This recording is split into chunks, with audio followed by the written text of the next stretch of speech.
And according to YouTube, we are live. Welcome, everybody, to Battle Above the Clouds, the great campaigns of the American Civil War entry from Multi-Man Publishing, now out of print, unfortunately.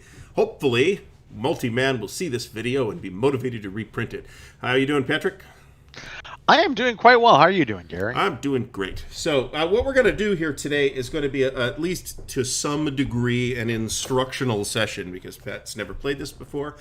So I'm going to go through a lot of basic stuff. And hopefully we will see that this system is not all that complicated, which it isn't, but it's different, and a lot of people have issues grasping some of the nuances. So I have, as I asked Patrick to open up the turn track, because I'm going to kind of explain the pieces out of this window, just because it's easier to do it here rather than moving pieces on the map and misplacing something. So when we talk about units, and by the way, we're playing Scenario 3, the Battle of Chickmauga. This is a fairly big 3-turn scenario. It's not the campaign. It doesn't use really any of the advanced rules, but there's a decent amount of scenario-specific rules here, and we'll touch on those things as we go. So the pieces. There's essentially 3 kinds of pieces that we have to worry about in the series in general. Okay, there are units, and there are two levels of leaders. There's more than that, but for our purposes here, 2 levels is sufficient, okay? So when we say a unit, so if we look at the turn track, these units on the turn track, you see 2 units. Those are Kershaw and Colquitt, okay?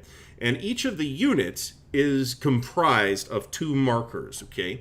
You have the unit on top. In this case, Colquitt is a brigade and Kershaw is a division. And then you have the unit's manpower value underneath, represented by a separate counter that you change out if there's losses or if there's replacements or something like that. Okay. On the unit, there's 2 factors. There's the larger factor, that is the tactical value of the leader. And then there's the small value, which is the artillery value of the unit. It's got inherent artillery, okay? There's also that colored bar with a letter in it. Now, this is a sort of visual nomenclature unique to Stonewall Jackson's Way 2 and Battle Above the Clouds. They changed this a little bit in Roads to Gettysburg 2 and Atlanta is Ours. That indicates what formation this unit is attached to. So to be clear, with Colquitt 1, the red one, what is that number again? That is Colquitt's tactical value. That's a direct modifier in the combat. And the little symbol means there's artillery there. Well, in this case, it's a 0, so there really isn't any artillery. Okay, that's a 0. I see. Okay, all right. And then, all right, proceed. And I see a W as we look at Colquitt. Yeah, and that means he's attached to, I believe, Wheeler. Actually, that's not true. He's attached to Walker's Corps. Okay. And it's white, and there's a W. That means he's attached to Walker's Corps. And there's some sort of fiddly little rules for these. There's not a lot of reinforcements in this scenario. This is all the reinforcements right here. There are no Union reinforcements. And there's a little bit of fussiness over how they come in. Hood, for example, Longstreet's stuff kind of trickles in over 3 days. Longstreet himself does not show up until the 3rd day. And Hood shows up on day 1.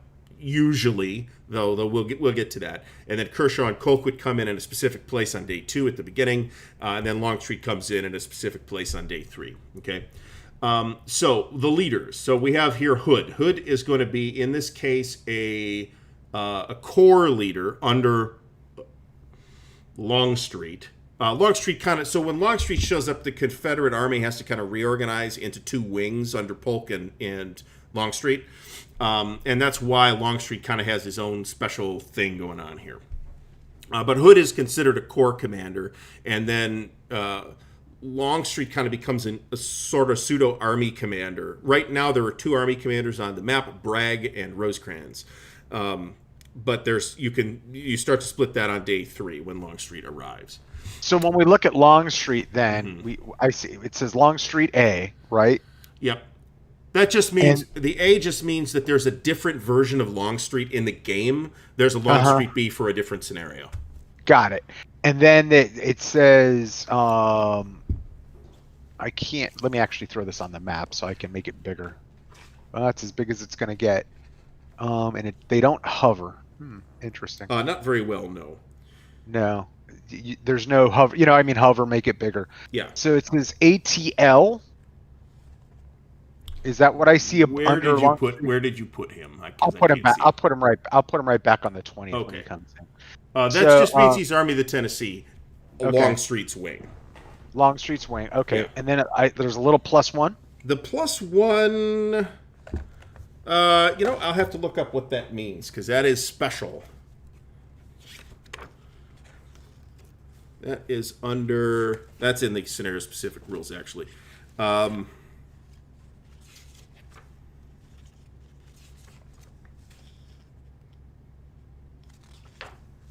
Given the lighting in my room, it is so hard to read the teeny weeny print.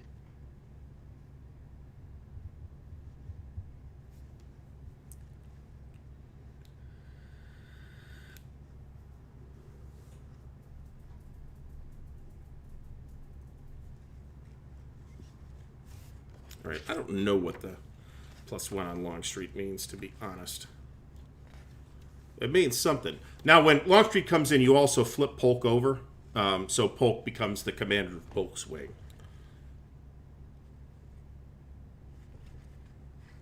Let me look at It's the going to be in Rule 6 under the scenario. I could tell you where it's going to be. But I'll let you look that up if you like. But it's not going to matter until turn 3. Okay. All right. So, but the big white number, that 5 on Longstreet, is Longstreet's command value, and what that is used for is for grand assaults. There are essentially 3 broad types of attacks in this series. There are march attacks, which happen during the unit's movement and cost movement points to do. Then there are assaults, which is one activation is assaulting, and then there are grand assaults, which are multiple activated units are assaulting. You're going to activate one unit at a time, basically, and there's 2 kinds of activation, and we'll get to that. Okay. All right. So that's the basics of the pieces. Any questions on that? Not so far. I know the values names. Okay, very good. Yeah. So and we'll get to how all this is used. So sure. I'm gonna put these guys all back where they go.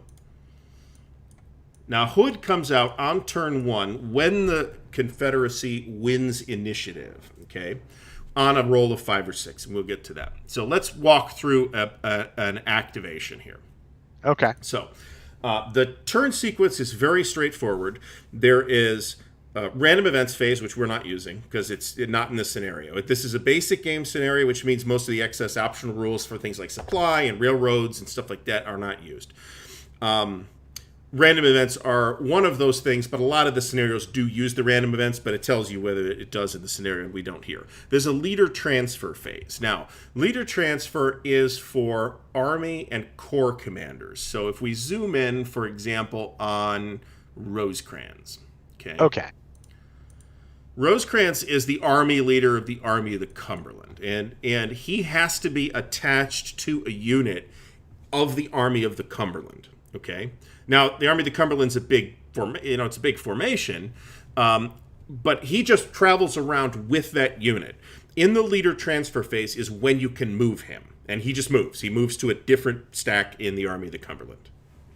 And he can go wherever he wants. As long as he goes to a stack of the Army of the Cumberland, yes. Okay, all right. And then Crittenden here, it looks like, is the commander of 21st Corps. Crittenden is a Corps commander. He functions exactly the same way, except he has to be attached to 21st Corps, right? So he can move in the leader transfer phase to, and it's a 1 day per turn, 1 mile per hex, by the way. Now, Crittenden, unlike the other leaders we looked at, he has a 3 red value and then a 6. Yes, the 3 is his tactical value. The 6 is his unit's artillery value. Got it. Okay. Okay. Sorry, that's not right. The 6 is the command value, and the 3 is the tactical value. Okay. Only the unit. So in this stack, Van Cleve is the one with the little black 3. That's the artillery value. Okay. The command value is only used for grand assaults. Okay. So let's start with that. All right. So, and remember, a grand assault is multiple units are attacking the same target. All right. And you have to make a roll to pull that off to make sure it's all committed. And then, depending on the results of the roll, you may or may not get to use all the units you wanted. They don't have to be. They all have to be adjacent to the target. We'll get to that if it comes up. Sure. But it should. But that 6 command value is as good as the game gets, actually, I think. Although that's got some funky math on it, so I might have to revisit that, actually. That does make sense, though. So, all right. So let's take... let's find a Union... Okay, let's take the reserves under Steedman. They're in Rossville. Okay. So in the action phase, so you got random events. We don't have them. Leader transfer, maybe that'll come up. The action cycle. And then the vast majority of the turn is the action cycle. After that, there was a recovery phase. The module has buttons for this, so we don't really have to do it. But it is critical, in fact, that you do it in a very specific order because there's like five or six steps. And you want to minimize, and I guess we'll get to this. So there's a recovery phase, and then there's the turn indication phase, which is just you advance the turn marker, and that's it. Right. And then the turn's over. Okay. You can activate units up to 4 times in the turn, okay? But you generally don't want to. Sometimes you have to, right? Because as you activate them, they will accrue fatigue markers, and we'll get to this with our example activation with Steedman here that we're about to do.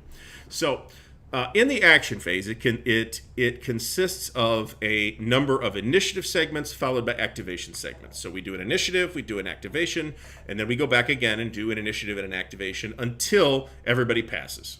So both sides pass. So we're going to roll in the initiative. We're going to roll. Each side is going to roll a die, and then the side with the higher roll has the initiative. In many games in the series, including like the first, in fact, every game in the series, I think, up until maybe Grant takes command, but definitely this one, the Confederates win ties on the initiative, and that's it. There's nothing else. However, in the Western theater, which this is the first game in the Western theater, it does function differently. So when a tie occurs, we have to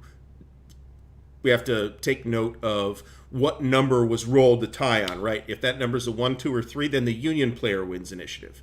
If it is a 6, then the Confederate player wins initiative.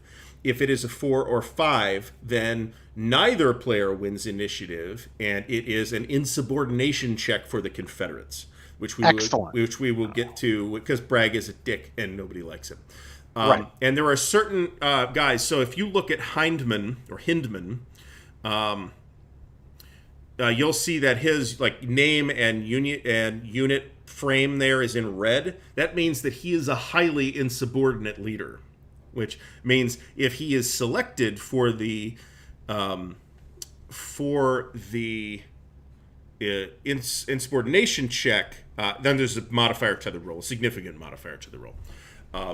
It's a +2 on a d6 roll, basically. And then if they become insubordinate, then they cannot participate in assaults. They can still attack on the march, and there's a couple other limitations.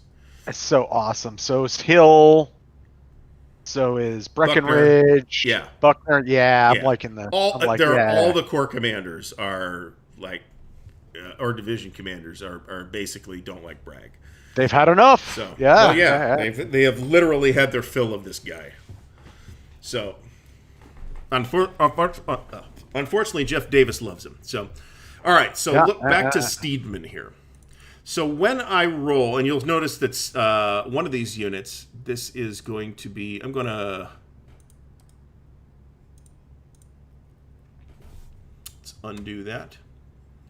All right, so the fatigue marker, the module is putting the fatigue marker on top, so we'll go with that. So Jay Mitchell here has a fatigue marker. It's a fatigue 1, doesn't really mean anything. Fatigue 0 is you don't have a fatigue marker. There's fatigue 1, 2, 3, and 4. 4 means that the unit has completely marched itself out and is probably going to end up exhausted if it isn't already. Oh, by the way, I am down with the logic in terms of stacking that you were suggesting. Okay. Which is, yeah. Well, it's what the module does. You can right-click on the unit to add the fatigue marker. So I'd rather stick with that. I got you. All right, you go ahead and reorganize it then. Sorry about that. No, that's okay. I'll just put the whole stack back together. Okay, very good. All right. So now, so what we have here is a reserve division, maybe? Yeah, it looks like a reserve division under Steedman. So Steedman is the division leader. All right. Right. So that means that when we activate, when we come up for an activation, we can say, I am activating Steedman. And then Steedman can activate any leader subordinate to him within his command range. Command range is 3 hexes. It cannot trace through hexes that are occupied by an enemy force or that are into which an enemy Zoc is projected. Got it. Zocs are a thing. If you enter a Zoc, you have to stop. Much of the terrain, like all the major and minor rivers in here, will prevent a Zoc from being exerted across that hex side. And if you exit a Zoc, it costs an extra movement point to do so. If you go from Zoc to Zoc, you can do that, but it costs your entire movement. Okay. So we do the activation. So let's assume that we rolled, and let's assume that the Union won the initiative. Okay. So the Union is going to say, I'm going to activate Steedman. All right. Right. Bust the stack open. All right. So in the stack, there are 3 leaders that are subordinate to him. You got McCook, Mitchell, and Whitaker. Okay. So let's say we're going to activate McCook and Mitchell. So that means that we're going to pull one of these leader activation markers off, right? Okay. And I'm just going to start breaking this up so we can do that. I'm going to put that on here. Where do we get that from? It's from the tray. Okay. Can I actually do this? Hold on. No, yeah, you got to pull it out of the pieces.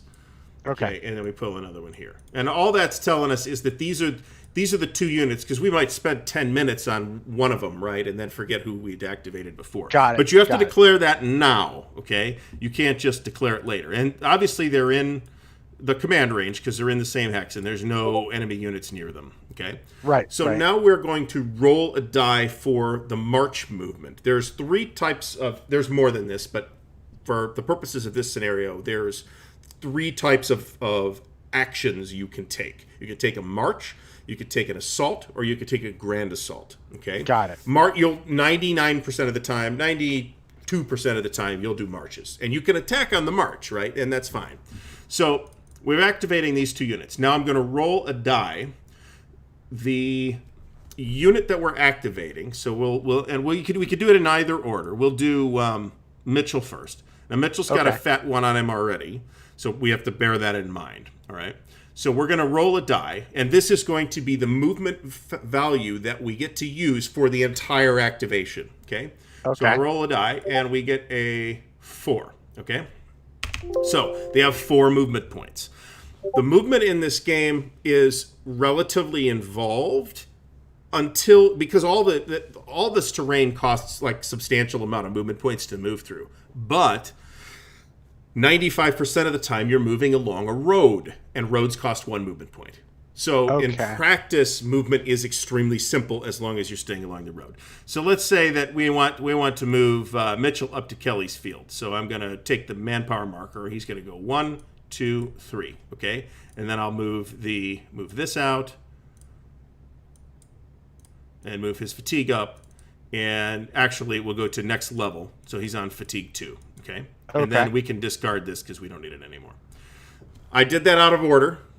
So let's then activate McCook. So the first thing I do is saying, okay, we're going now with McCook. I'll right-click and place a fatigue marker on McCook. And then he will go 1, 2, 3, 4. Okay? And then we'll move this, and then we'll discard this. And then because we chose at the beginning not to activate Whitaker, then that activation is over with. Okay? And then this is where we're at the end. Can I just flip these? I can't. All right. What, the leader activations? Okay, yeah. No. Now the actual number that you are rolling for the movement points depends on the type of unit that it is. For a Union infantry or artillery unit, I don't believe that there are artillery units in this scenario, but I could be mistaken. You roll a d6 and that's the number. For a Confederate infantry or artillery unit, you roll a d6 and add 1, and that's the number. Okay? Got it. Cavalry is exactly the same way, except that it's 2d6. So the Union is 2d6, the Confederates is 2d6 plus 1. All right? Got it. The other thing is that when you are doing a leader activation, you get a plus 1 to that. So I rolled a 4, but because Steedman did the activation, they actually got a 5 movement points to spend rather than 4. Okay. And that stacks with the other plus 1. So if say Hood activates a couple of different units, then they get 1d6 plus 2. Yes, plus exactly. 2. Or if it's cavalry, and two infantry, yes, etc. So there's 2 different levels of cavalry leader. There's cavalry division leaders and cavalry corps leaders. Cavalry corps leaders actually get an additional plus 2. Okay. So, and I think in this scenario, Joe Wheeler's on the map here somewhere. He is a division leader, so he's going to be a plus 1. Yeah. I don't know that there's corps leaders in this scenario for cavalry. Yeah, Nathan Bedford's somewhere, isn't he? He is. Yeah, he should be on the map for this. He's Forest A. Yeah, Forest Corps. He's got his own special. I think not for this scenario, but he's got his own special rules too. So. Okay. All right. So and that's essentially the guts of the game. So let's now do a second activation, and let's move these guys let's move them here. Okay. And let's say we got that 4. We have 4 movement points to spend, and these Union guys are for some reason over here, and they're going to try to attack Pegram. Pegram's 2 guys, 2 cavalry. Okay, so that becomes a bad example, or maybe it isn't. Let's hypothetically say that Pegram is leading infantry units. Okay, so I'm going to activate with Mitchell here. I'm going to add to his fatigue level, and then I'm going to spend 1, and then I'm going to do attack on the march. Okay. Okay. Let me pull the modules table up to show this. Actually, okay. There's... Where is it on this thing? Combat chart. So there's hasty attacks, prepared attacks, and regular attacks when you're talking about march attacks. And they cost different numbers of movement. And I'm trying to find where that is.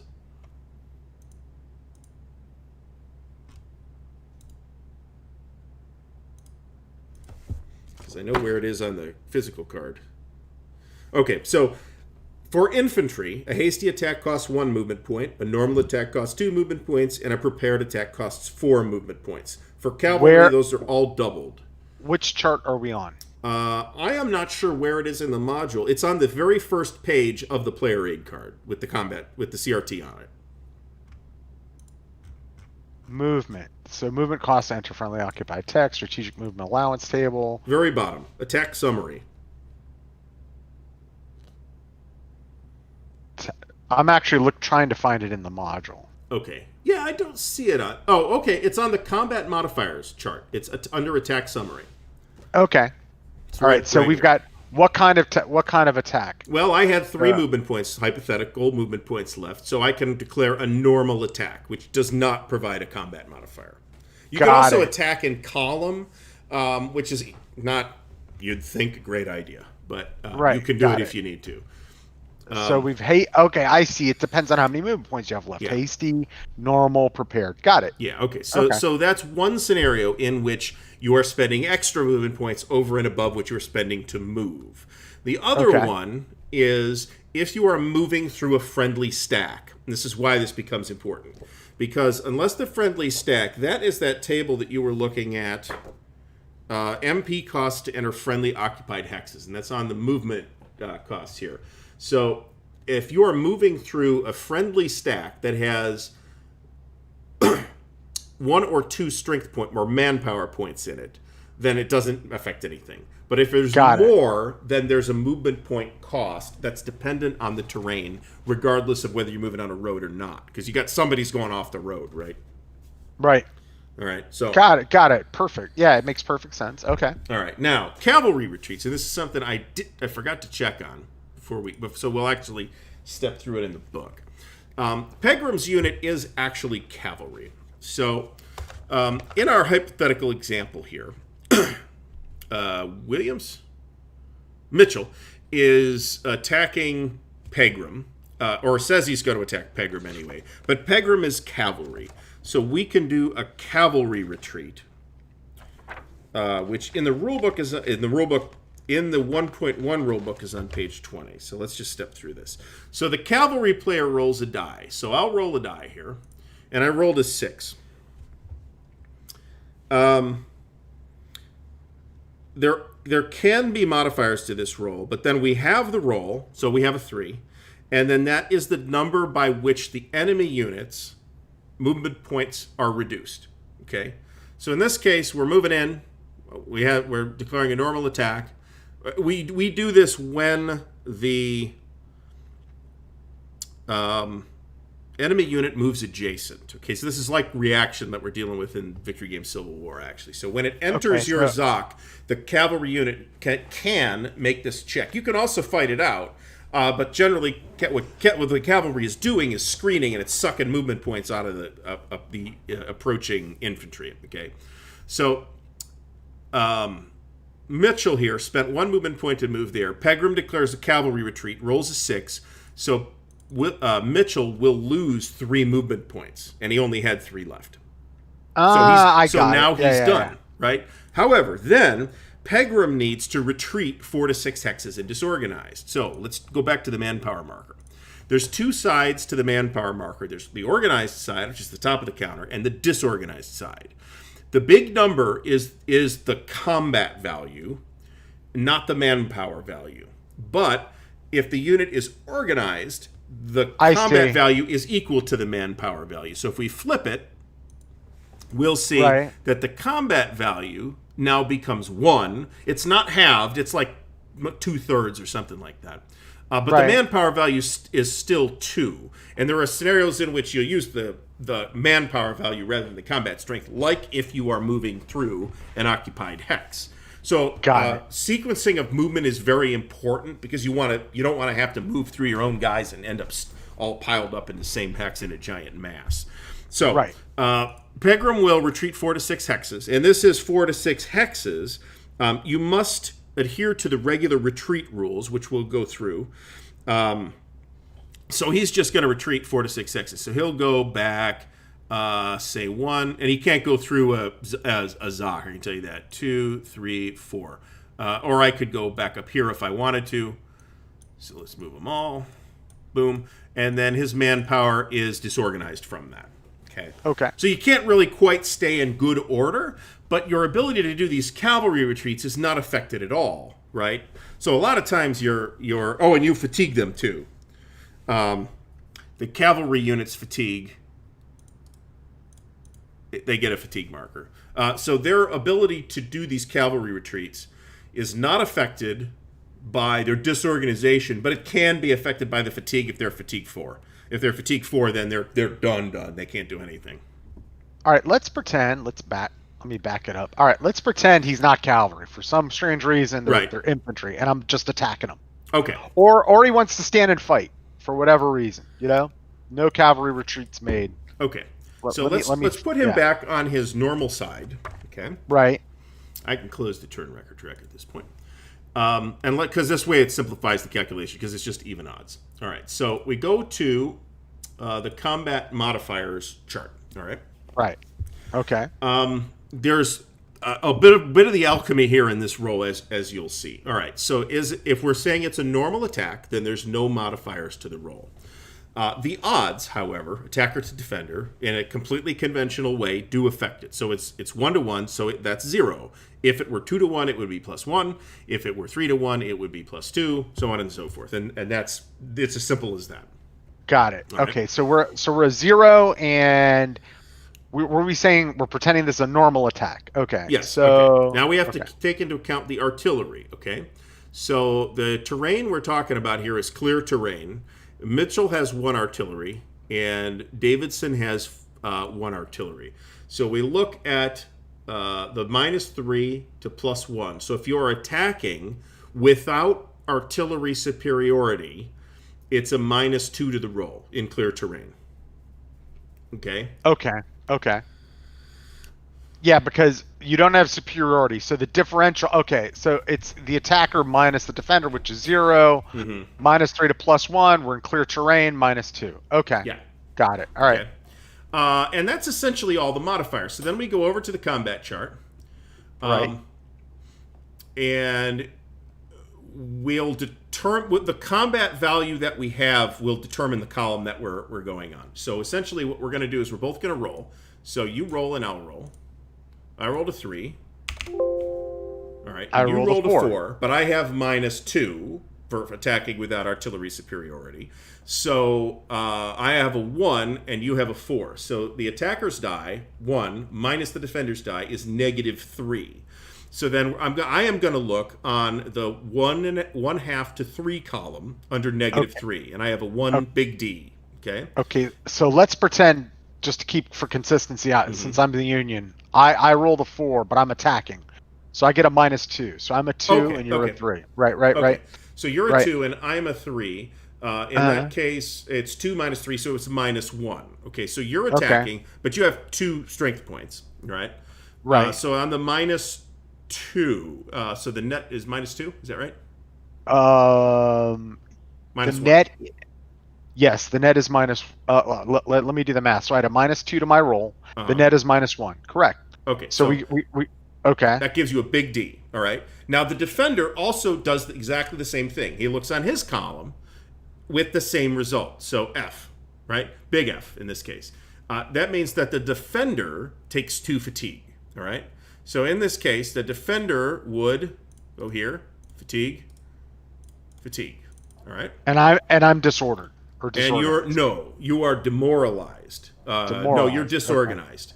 Okay. So you would flip to your disorganized side, okay, and you're going to add fatigue. Disorganized fatigue and ammo loss, but we're not playing with ammo loss. And then you add a fatigue to that. 7 point. Do you gain more than 1 fatigue? You might. Give me a second here. If the unit is already disorganized, it remains so, and it gets 3 fatigue levels.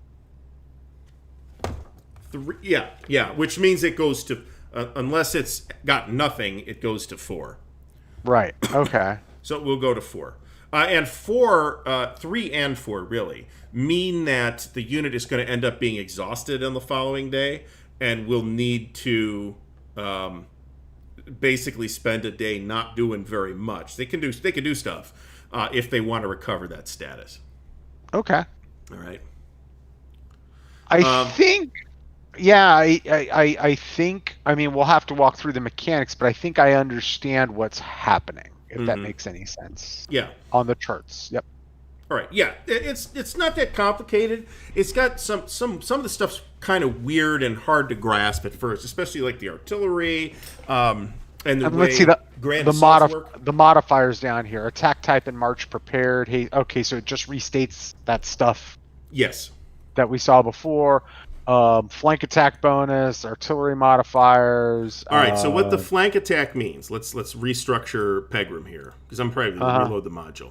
So let's say you're attacking as the Union, and you've got these guys, and these guys here. That means that you're going to get a bonus to the combat roll, because there's only 1 hex. Basically what you're doing is you're counting the hexes that you exert Zocs into. Okay. So Pegram, there's only 1 hex out of there that is a Zoc isn't in.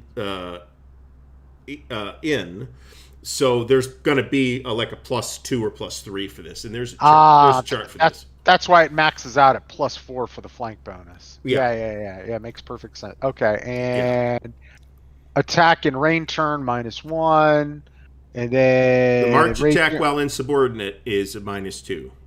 And the tactical modifier that we're baking in here with what we're doing is because since they're both tactical ratings are the same, it doesn't matter. Actually, yes, that's true. Or am I wrong? So that original attack we did, forget those extra guys. I've got Mitchell, and Let's say it's Davidson to Mitchell versus Mitchell, then yeah, that would cancel out. But if Pegram is with them, he grants his bonus as well. And right, he would have in this case. But that's, we're ignoring that. Right. So it would have been an even greater. I'm just walking through the mods, Yeah. So we've got that, and then we got game specific mods. Oh wow, those are just all for all the individual games in the series. Wow. All right, that's which is befuddling. One reason why the later versions are the ones that you kind of want to use the rules out of, because you don't have this big pile of stuff. You have this stuff for the specific game, because now everything has been reprinted except for Stonewall in the Valley, Stonewall's Last Battle, and Grant Takes Command, and On to Richmond. And On to Richmond and Grant Takes Command are going to be in like the next volume after Hood Strikes North. Now, the next entry in the series, it's up for pre-order on Multiman's website right now, is Hood Strikes North. It's going to be a one mapper, relatively small, like 2 counter sheets, I think. It's going to be great. There's a video up on it on somebody's channel. Yeah, already. Franklin Nashville campaign. Yeah, yes, that'll be exactly. Yeah. Hood versus Thomas. All right, so I am going to. How do I close game? You can just. All right, get out. Reload the scenario. Just get out. I'm just getting out. No, I'm not saving. I'm getting out. We got out. All right, and there we are. Yeah. And then we're back down here. So other than like wide cavalry moves, which could certainly happen, most of our action is going to be limited to what's going on here along Chickmauga Creek. I think you need to start a new room because I'm still shadowing. Yeah. Oh, shit. Okay, hold on. It's all right.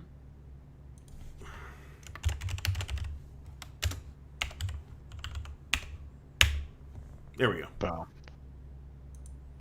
All right, there we go. And I will join as the Union.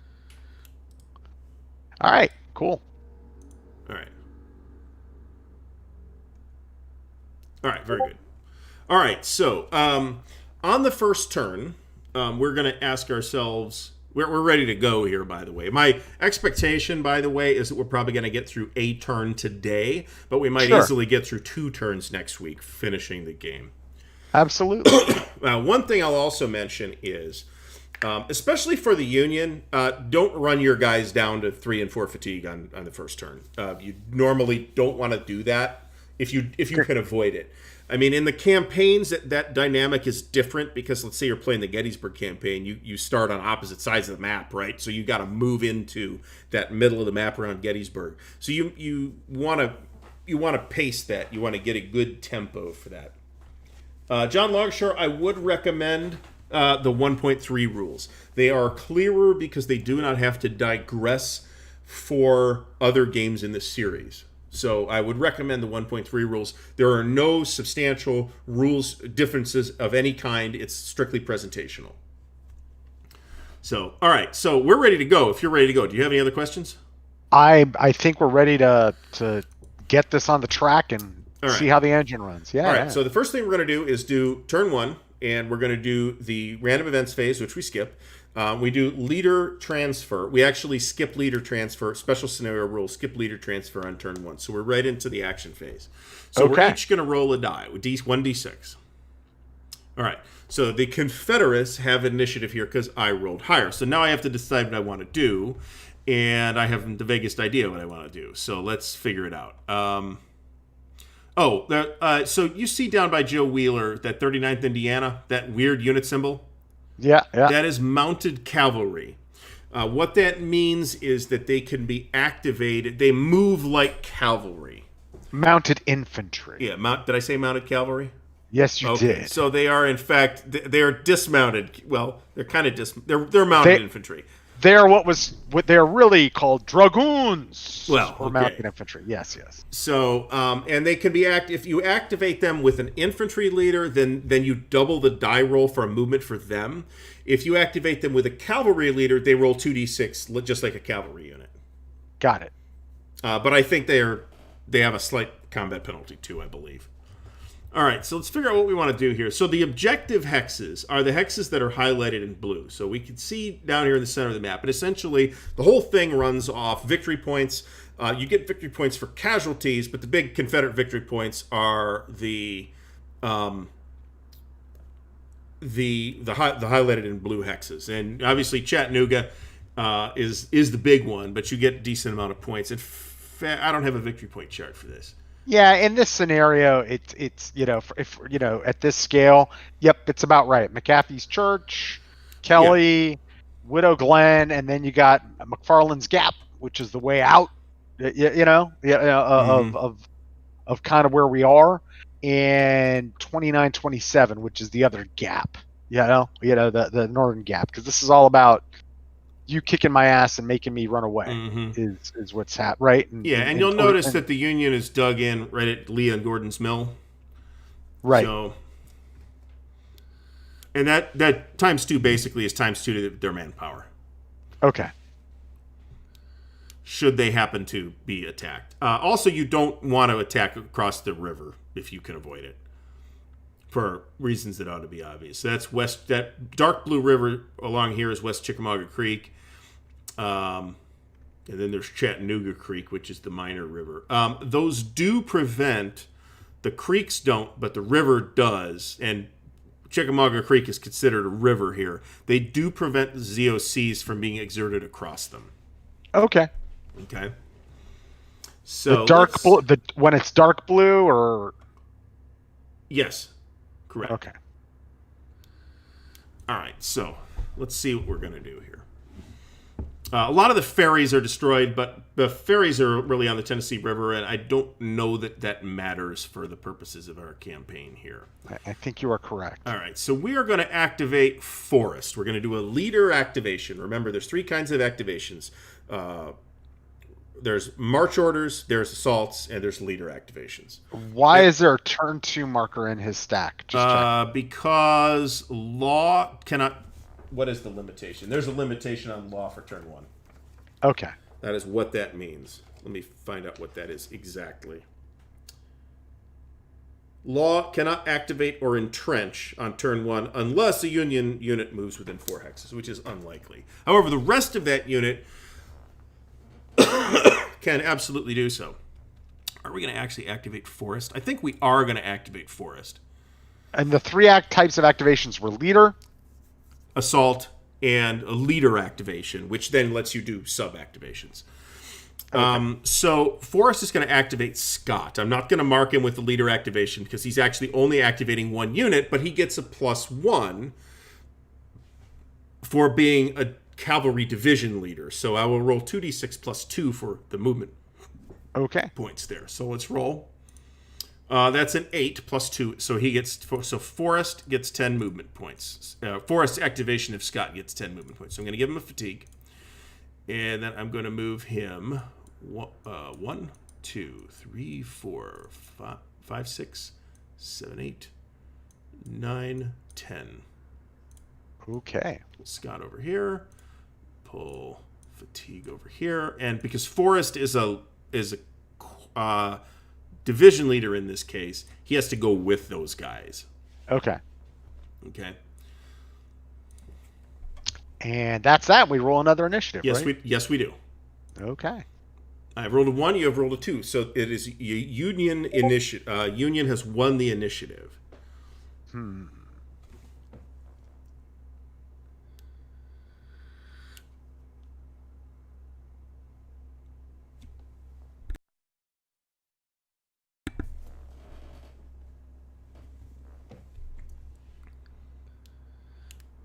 One of the nicer things about this series as well is that all the games, even if there's not a large number of scenarios, the scenarios are all good scenarios. It is absolutely worthwhile to play those 1, 2, and 3 turn scenarios that in some games you might not look at because it's like, well, this isn't interesting. You get this big campaign here. They're good learning scenarios, although I personally am going to say that you're better off with a 2 or 3 turn scenario to learn on than a 1 turn scenario. I started on a 1 turn scenario and it was a mistake because it taught me the bad lesson of run all your guys up to 4 fatigue, which is not a great idea. So let's see here. I think I would like to...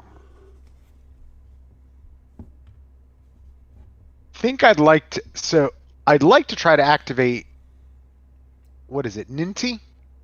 Ninty, okay, Minty? Ninty? Minty, right, yeah. I think it is Minty. Yeah, it is Minty. Now, I need a leader within 3 hexes of him, which I do not see. You can just activate Minty. That's totally fine. Okay, I'm going to try to activate Minty. Okay. And... So you're going to give him his fatigue. So right-click on the unit, so Minty's counter, and add fatigue. Okay. And then you're going to roll... He's cavalry, right? Right, You're going to roll 2d6. And you roll a 12, so you get 12 movement points. There's no leader, so you don't get the extra +1, but you still get 12 movement points. Now, is that a road or a trail? There's no difference. Okay. For movement purposes, there's no difference. 2, 3, 4, 5, 6. There's no Zox. Stop right there. Okay, so if you move into that hex, you have to stop. Let me just check the cavalry retreat rules real quick. But there's no Zoc. Oh, you're right. There is no Zoc. Right. Let me check the cavalry retreat rules though, because this might do something. I don't think I can do that because you were both cavalry.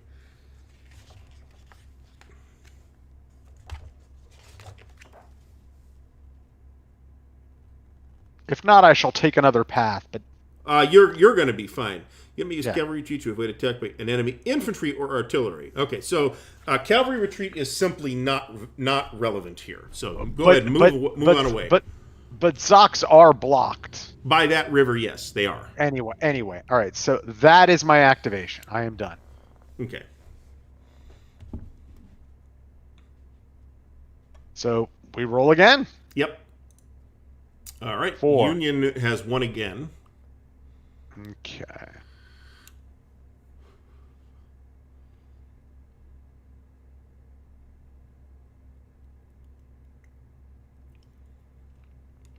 And anything bigger than a creek, by the way, you simply cannot cross it on anything other than a road. Let me see. Without a ferry, you could build pontoon bridges and stuff like that, but we're ignoring that too. We are going to activate...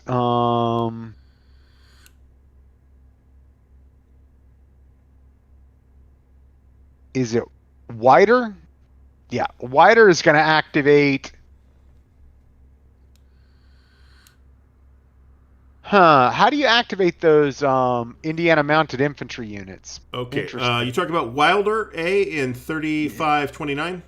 Right. Okay, so if you just activate him by himself, he functions as infantry. And you can just activate a single unit, right? That's just a regular march action. Right. Leaders are not required. It's just more efficient because you can activate 3 or 4 units at a time with a leader sometimes. And you get a +1. I'm checking on mounted infantry real quick.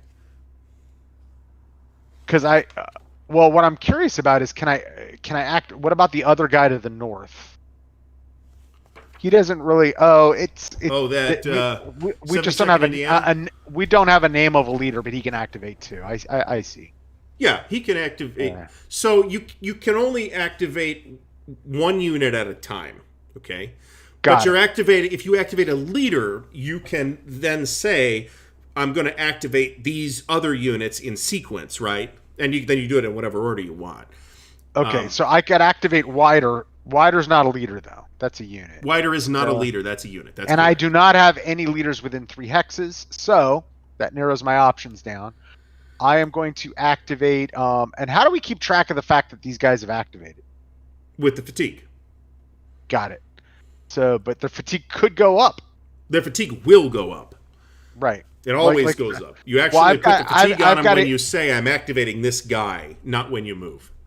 Well, for instance, so that guy, 123 H-72 Battalion already has a fatigue marker. Yes, correct. Okay. So It there's should nothing be on top of the unit, though. Okay, I get it. There's nothing inside the module that... Should he have a fatigue? Oh, I got it. Well, all right. So there's nothing in the module then that tracks activations. We just got to watch that. Okay. So we're going to activate that guy. Well, the only thing is that you can't activate the same guy twice as part of a leader activation, right? Otherwise, it is expected that you will activate units more than once during the turn, right? Oh, and then we'll pass because we don't want our fatigue to go nuts. Right. Okay. All right. So let me see here.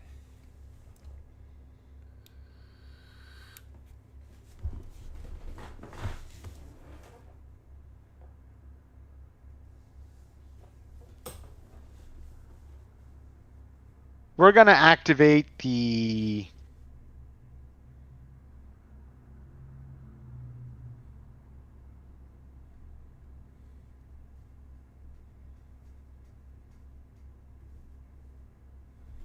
Sheridan A unit way down there at how do you hide?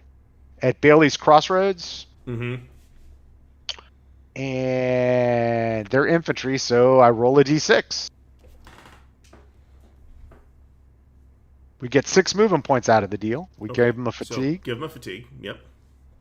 And they're going to go 1, 2, no, 1, yeah, 1, 2.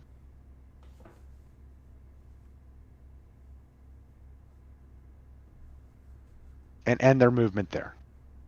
Okay, now I can cavalry retreat with Wheeler's guys, but I think I'm not going to. There's actually, for cavalry, there's a decent amount of force there. Okay. No.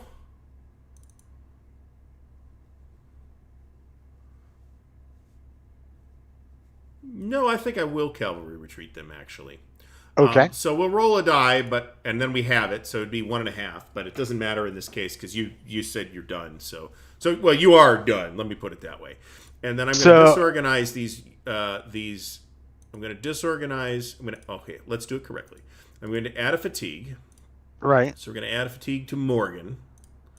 We're going to add a fatigue to Russell. And we're going to disorganize Morgan. Disorganize Russell. And then we're going to retreat 4 to 6 hexes. Okay. So we'll go 1, 2, 3, 4, 5, 6. Okay. The retreat rules, the retreat priorities only become thorny when you have Zocs to worry about. Got it. All right, we roll. Initiative times. All right, Union, win again. Let's see. You've got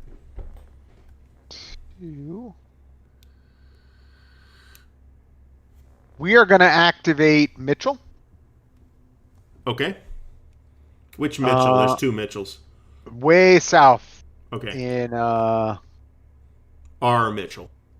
R. Mitchell, right. Okay. And so he's going to do a leader activation for everybody underneath him. Okay. So everybody gets a fatigue. Okay, so let me clarify this, actually. It's actually McCook that's doing this activation. Okay. Mitchell goes along for the ride and can do assault stuff if it comes out. So although McCook I think in this case, I think you can use either one. McCook, well, it doesn't matter to me. 6 of 1. So McCook is doing an activation of everybody in the hex. So I'll place the fatigues. Mm-hmm. And we get to roll 2d6 plus 1. Because we got a cavalry lead. Yes. Correct? Boom. That's 7. Mm-hmm. So we're going to go 1, 2, and we're going to do a march combat. Okay. All right. So in that case, let's look at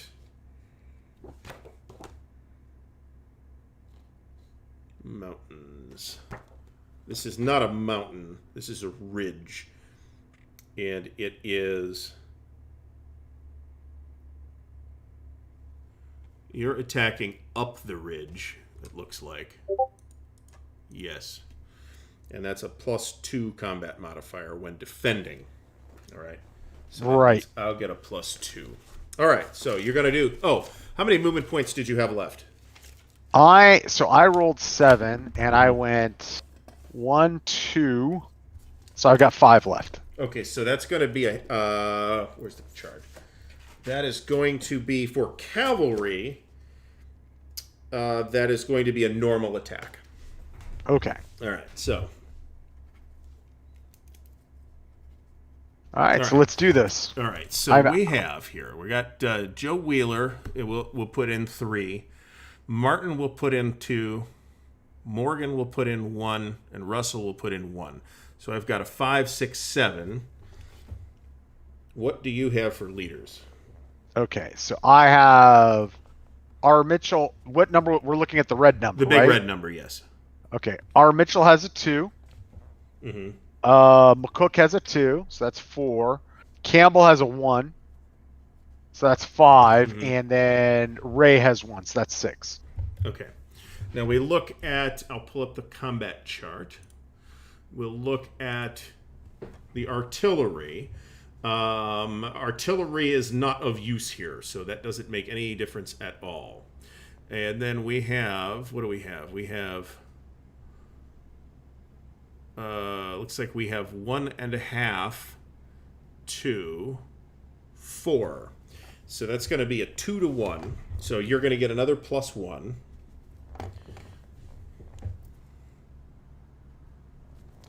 Okay. And I think that's basic. Let's check the game specific. There's no flank attack. There's no artillery. There's no flanks refused, which we're not going to get into. There's no assault. The tactical modifier we've taken care of. Martial insubordinate, that does not apply. Surprise attack, which is not in this game. Stafford height or hunt bonus, it's not on the Stafford heights. Right. None of this rest of this applies. So what I see then is a +9 for the defense and a +7 for the attack. So the net on the die roll then is -2. Okay, got it. All right, so we'll each roll a d6. All right, so that's it then. It's a -2. All right, Okay. so now we use the combat value column rather than the manpower, right? So I have 1.5. So I'm going to use, as the defender, that first column. And on -2, I will take a little f, which means I will take 1 fatigue. Each of these guys will take 1 fatigue. And then on the -2, you have how much manpower? 4?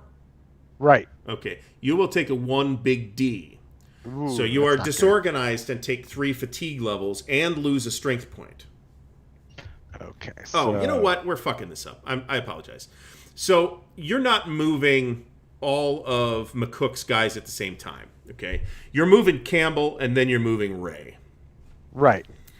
So you're not attacking with 4 strength points. Okay, then we're not attacking. So that's fine. That's totally fine. Right. So you're attacking with multiple units is a grand assault. Got it. So and it can be from multiple hexes too, multiple adjacent hexes.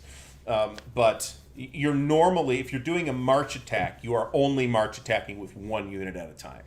Got it. So that's fine. Now you'd still I'm have happy. an odds superiority, by the way, attacking with one of those guys. Because it'd be 2 to 1.5. You'd still be at, well, it's 1 to 1, but I mean, you're not at a penalty. Not with the terrain modifiers I observed, since I couldn't do what I wanted to do. So okay. I felt I needed the mass. So that's fine. I'm happy where I am. Okay, that's fine. Yep. Sorry about that. I was, for some reason, didn't think of that. Okay, That's your activation then. So everybody's got their fatigue, so we roll. Right. I rolled a 2. You rolled a 1. So the Confederates get to go. Okay, so up here. The Confederates are going to activate B.R. Johnson. So B.R. Johnson, who's activating by himself, it's just a regular activation. Law cannot go yet. So we're going to place fatigue on B.R. Johnson. We're going to roll. We get a +1 to the roll. He gets 4 movement points. So we will move him 1, 2, 3, 4 up to Graysville. Move that there, and move that there. And all right. we roll. Union activation or Union initiative. All right. We are going to activate. I think it's Crook. Crook is on the map. Yep, on the far south. He is going to activate Long. So we got a cavalry leader involved. So it's a +1. And here we go. Where is he? Way south in Doherty. Oh, okay. Yeah, he's cavalry. So yeah, Crook's cavalry brigade. It looks like. So we are going to go. Let me just make sure that dashed line is doing what I think it is doing. 3, 4, 5, 6, 7. Okay. Let me give him his fatigue. Should have done that first. All right. Where did he go? Okay. Look. Yeah. That's interesting. Okay, that's fine. Like I said, we're going to tend to see, at least in these scenarios, some fairly wide cavalry movements. All right. So let's roll. Yep. Confederate initiative. Now, how does it work where the insubordination becomes a factor, or does if it we not get a tie? If the rolls are tied, then we have to worry about it. And essentially what happens is the Union nominates a Confederate leader, and you probably want to pick somebody that's red because they're highly insubordinate and you get a bonus to the roll. And you roll a d6, and if it's a 6 or more, then they are insubordinate and they're at a penalty to march combats and they can't participate in assaults. And how you remove the insubordinate marker, I'm not even sure. So I'll look that up when it happens. Got it. Okay. All right. So we are going to, I think, activate.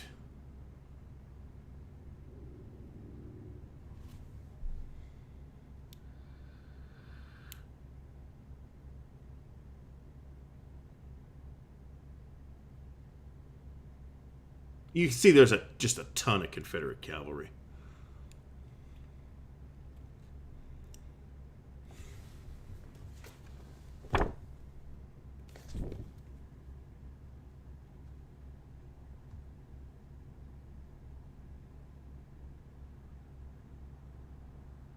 Okay. Let me look at that. Okay, so the creeks, these light blue lines, like, for example, that creek is not named. That's irritating. So real south on West Chickmauga Creek, where it becomes that lighter blue, those are creeks. Right. Okay. Yeah.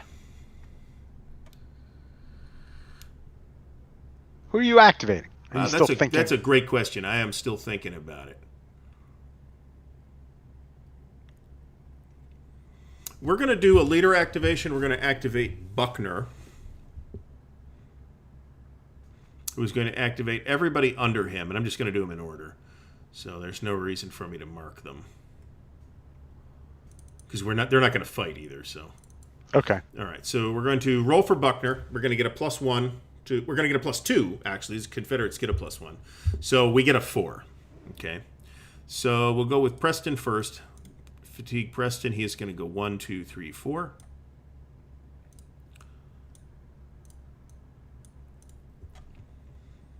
What's here?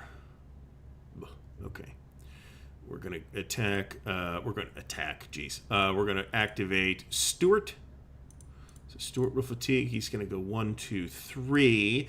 And he doesn't have enough movement points to enter that hex, the same hex as Preston. So they are basically just the way the movement system works. They are kind of stacked up on the road. Right. Gotcha. And then actually, so here's what I'll do. Actually, I will move the artillery first up to that hex, and they'll fatigue. And then I can move these guys on top of them because it's 2 strength points or less. Got it. Buckner will go here. Okay. All right. Let's roll. We roll. Okay. Confederate activation. We're going to activate. Pegram.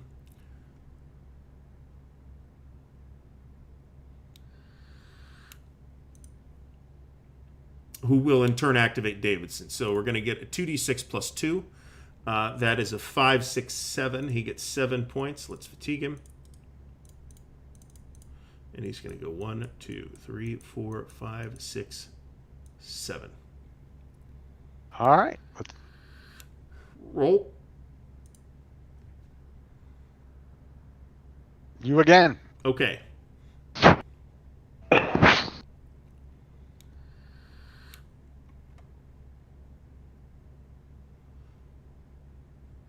Crap ton of cavalry here.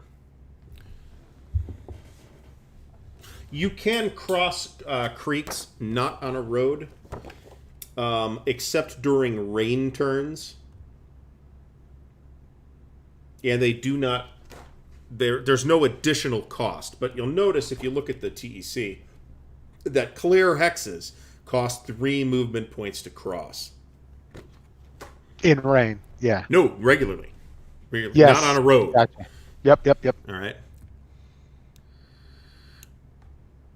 All right. Joe Wheeler is happy where he is, I think. We're going to activate Pegram again, who will in turn activate Davidson. So the first thing I will do is I will add a fatigue. Roll plus 2. So that's 6 plus 2 is 8. So he's going to get 8. So he's going to go 1, 2, 3, 4, 5. Whoops. 5. Now he's cavalry, so he can't hold that hex. 4.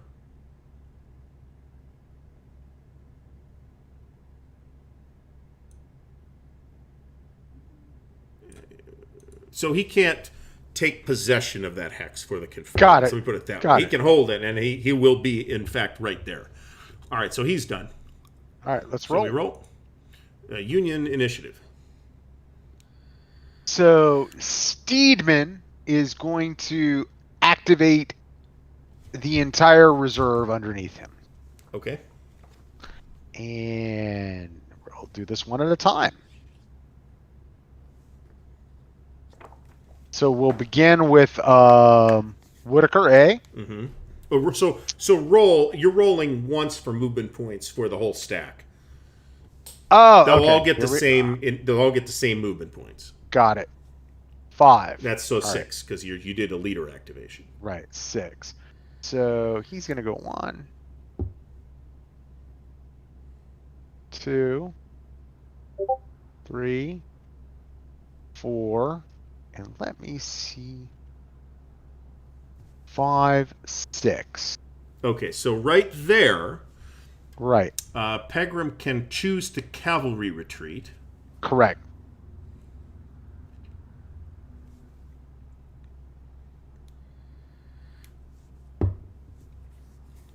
And he will not. Okay. And then Mitchell is going to increase his fatigue. And go 1, 2. Okay. And McCook. Now I have to decide. You have movement points left over. You could attack, right? So I have to decide here whether I'm going to declare that cavalry retreat or not. I am not going to attack. Okay. Well, before you say that, you should make me declare whether I'm going to cavalry retreat or not. Yes. I was waiting until you. All right. So we will cavalry. Well, let's see what the path is.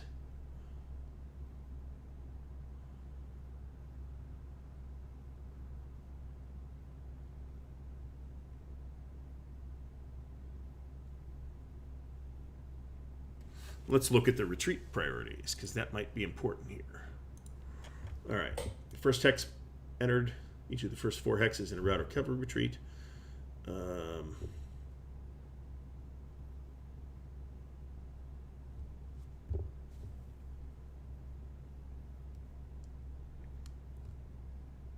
Okay. Yeah, we'll do a cavalry retreat here. So we'll do a roll. So is this roll round up or down? I think this roll is round up, I think.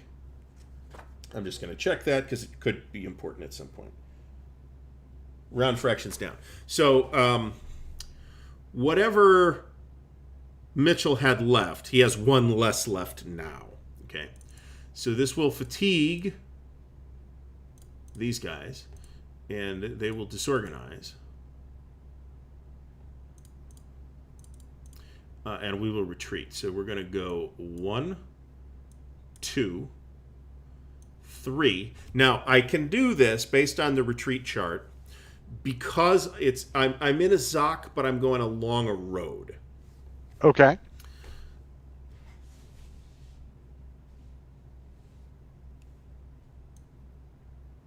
And that's where you're. I feel like I'm forced to do so. Retreat priority, much more distant from active enemy units. And because it's a cavalry retreat, I have to follow the priorities on all 4 hexes, not just the first hex. So I think I have to go 1. This is fair. Let me hide that. I'm going to go here. That's the first hex. That's the second hex. And again, this is priority 1. Priority 1. Right. Now here, I can go... Hold on a second. Because this is hexes, right? I'm not counting movement points here. That's why I'm disorganizing them. Because they're just running. I can't cross the river here. So I can only go here. And that's 3. Then I have to go 1 more. But I can't go directly south or directly southeast because they are closer to the unit that is active right now, which is Mitchell. Okay? So I will have to go. I can only go either back here, which is not legal because I just came from there, or here. So I am forced to be there.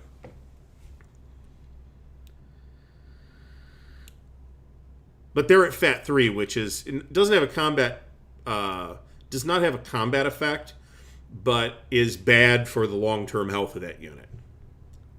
These guys are going to go 1, 2, 3, and end there. Okay, now I can choose to do cavalry retreat here as well, but I don't think I'm going to. So, let's see. You are in what kind of terrain? So this is hills, and it is a +1 combat modifier. And right now you have a combat strength of 1 and 3 tactical, whereas I have 3 tactical, which evens out, but I'm going to have 4-to-1 odds if I attack you, and then I'm going to have 2 more, +2, well, I've got 2 movement points left. So we're going to stay put. That's fine. Okay. All right, then you're done with Steedman, so we roll. Confederate activation. All right, so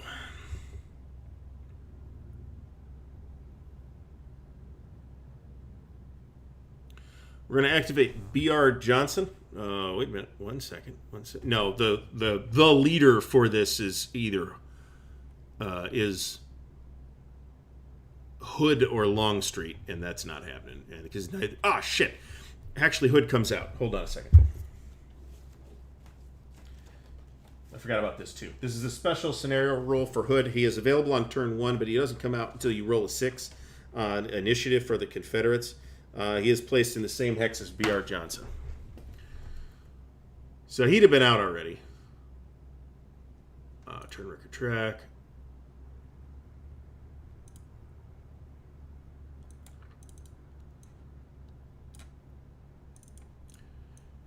All right. Which is actually what I wanted. So, in that case, I am going to activate Hood, which will give me a +1 to this roll. So Hood will then activate Johnson. And I have an 8, actually, which is pretty fantastic. All right, so we're going to go 1, 2, 3, 4, 5, 6. And assuming that Steedman is not cavalry, and he's not, we have two left, and we're going to attack. That will be a normal attack with 2 points. Okay, and the terrain you are in is rough, which does not provide a combat DRM, but it affects the artillery. So we'll see what that does. I'm attacking one way or the other. Okay. All right, so we have Hood with his 10 to Steedman with his 4. So that is a 2-to-1. So that's going to give us a +1. For leaders, we have Hood with his 3 and B.R. Johnson with his 2. So that's a +3. Versus McCook and Steedman for a +3. Okay. I don't want to miss anything. Let's look at the artillery, which I think won't make any difference. Okay, so artillery on the attack, we have 2 -1, so we have a +1. Rough. Okay, just prior to combat, roll a die. So this is actually the funny artillery roll. Well, let's roll a die. 2. If the roll is even, the +2 modifier is used. If the roll is odd, a +1 modifier is used. Okay.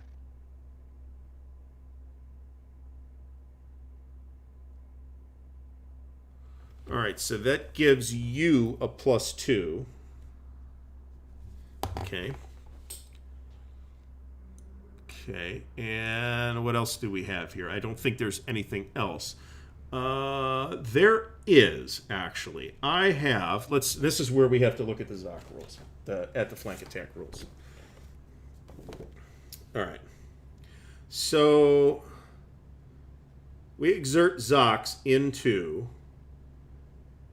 4 of the hexes surrounding Steedman.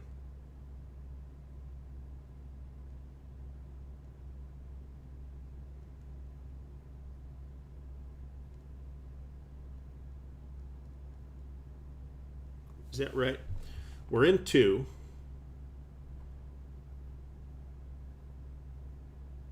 Five, actually. Yeah, it's 5. So I'm getting a +1 for the flank attack. This is in 7.4 in the rule book. Yeah, I wish I'd known Hood was going to show up as a surprise, or. Well, it does make a difference because Hood's pretty good as a division commander. Hood's very good.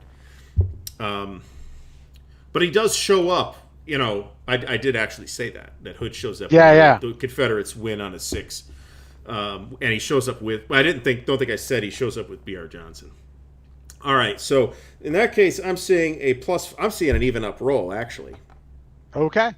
That's what I'm seeing. All right, so we roll. Is that okay? I rolled a 6. So it's an even up roll. All right, so attacker's combat value is a 10. So I am a 1 big D.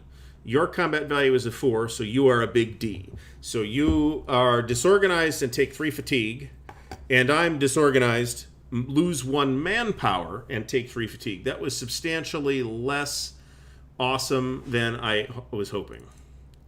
All right, so I will disorganize, flip, decrease.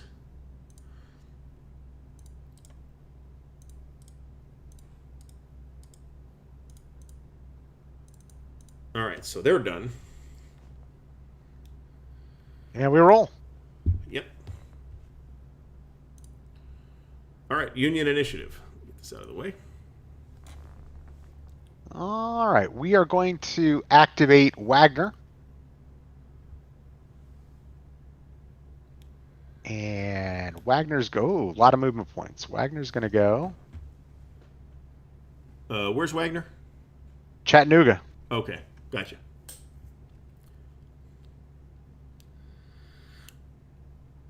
What shall you do?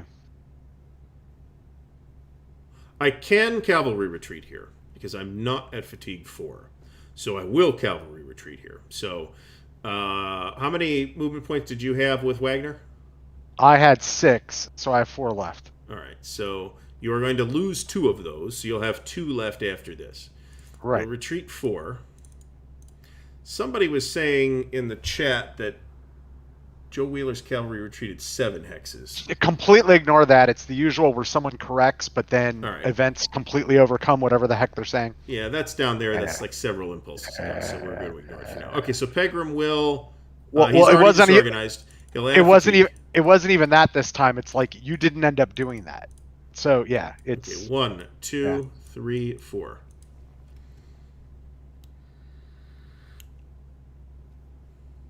And then you have 2 left with Wagner. yes, and we will go to there, Okay. and we roll again. Yep. All right, Confederate initiative. We are going to activate.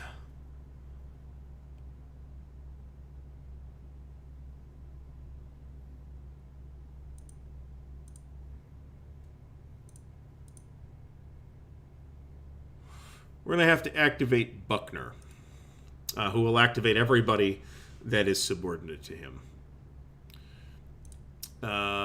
So the roll 5 plus 2 is a 7. So we'll move with Preston first. Right. It will go with a 2.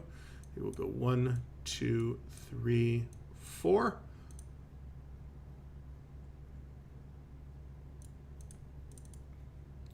We will go with Stewart next. We'll go with the 2. Then we'll go 1, 2, 3, 4, 5, 6.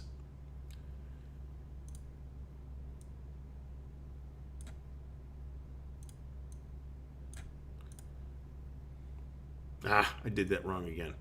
We're actually moving with the artillery first, if we don't mind.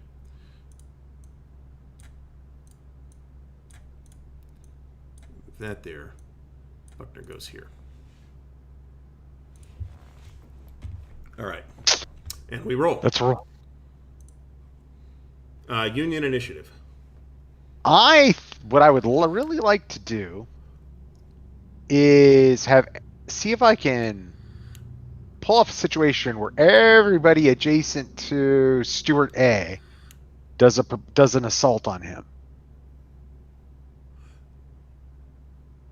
So here's the issue with that. It's Right. across a creek. You can't actually do that. All right, so that's a grand assault.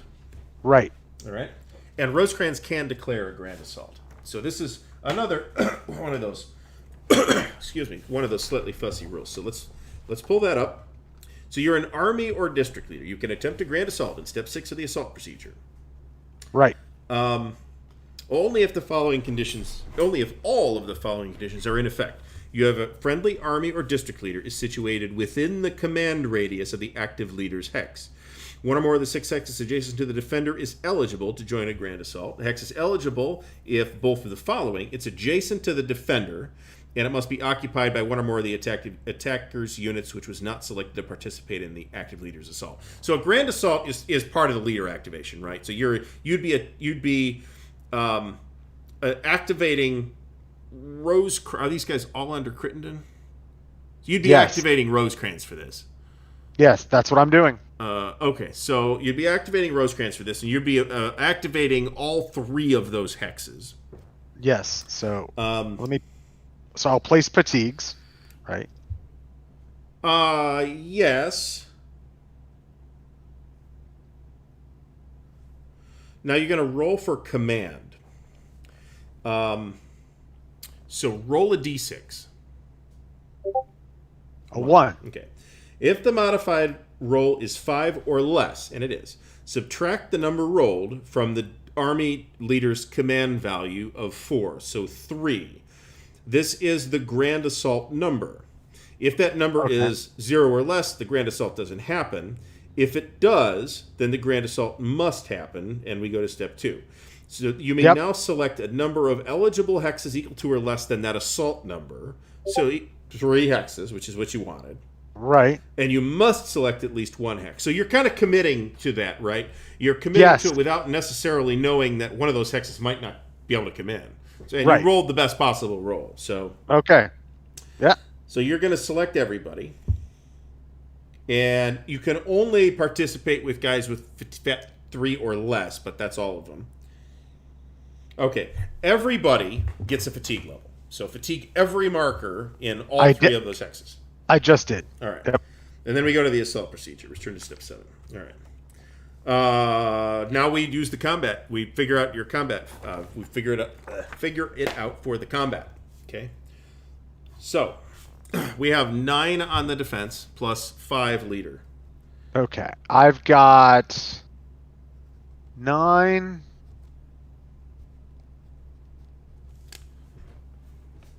17, 22 on the attack. And is there artillery numbers on any of these, or am I not seeing them? We'll get to that. All right. All right. So I've got 22 ground. Yeah, Wood's got 2 artillery. Van Cleve's got 3 artillery. And Palmer's got 4 artillery. Right. So that's 2, 5, 9 already. All right. And then the leader is, I'm counting up the red numbers, right? So 2, 7, 9, and I don't know if Rosecrans does anything. No. Rosecrans did what he needed to do. Right. There's automatically a +1 to the assault here. So you got a 2 to 1. That's worth a +1. What was your total leaders? 9. Okay. And the creek, let me double check the creek, but I'm pretty sure it doesn't modify this. It totally does not. There's a +1 to the defender for the assault. So, well, actually, let's pull it up here. All right. You're not going to get a flank modifier. So artillery. How much artillery did you have? 9. Okay, and I have 2. So that's a +7. What kind of terrain is it? It is woods. Okay. Negates the artillery advantage. Okay. All right. Flank fuse, no. Assault action, no. You get a +1 for this. I should change that. Okay. Ratio tactical modifier, which we did. Everything here applies. So I am seeing a +5 for you. Okay. +6, actually. All right, so that's as good an attack as you're going to get, pretty much. So we both roll. A 10. +6 it is. All right, so defenders is on the 9, so +6 is going to be a 2, big D, big R. All right, and the attacker is going to be, you're what, 20, what'd you say, you were 20-something? 22. You're a 1 little a, which means you can advance after combat. That's all that means. But you do lose a manpower, so lose a manpower from somebody that participated in that. Let me see here. Who do I want to lose? We'll lose it from Palmer. Okay. Yeah, we're screwing something else up. We're screwing the leaders up, actually. We're not adding all the leaders together. We're just using the biggest one. So let's actually, since we're in the middle of that, it's still going to be a very positive attack for you. Let's recalculate that. So my best leader here is Buckner at 3. Your best leader is probably a 3. Crittenden at 3. And so that makes this a 3. And that's this a 3. So it's +5, but I have +3, so it's actually a +2. That's still a very favorable result for you. So it's net 6. Net 6. So we both rolled 4s. So it's the roll. So the roll evens out, right? And we're on the +2 column. So you're going to take. Let me just warn our YouTube audience. Fair warning, guys. We're not going to ever. We've just learned this in our streams. We're never going to redo anything nor check back with the chat for rule screw-ups. If it's already, I'm a fan of that 1.2 rule from ASL. Whereas if you're on that step and you spot the mistake, you fix it. If it's in the past, it's done. We the second moved thing, past it. right? And we're not going to be checking back all the time to look. No, and we can't. Yeah, we can't do that. Right. So So just let you know, easier to learn how to play to screw up and figure it out later. So all right, go ahead. So you're going to get a 2 big D little a. Okay, so that means you're going to lose 2 manpower. So we'll lose 2.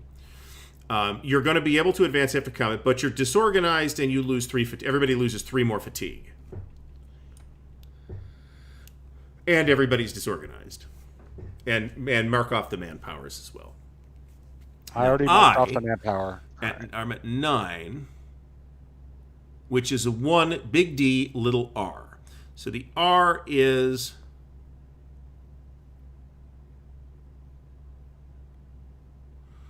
this is the thing with this combat table. Let me check this, because this is you notice that if you look at the combat results explanation, little r is not on there.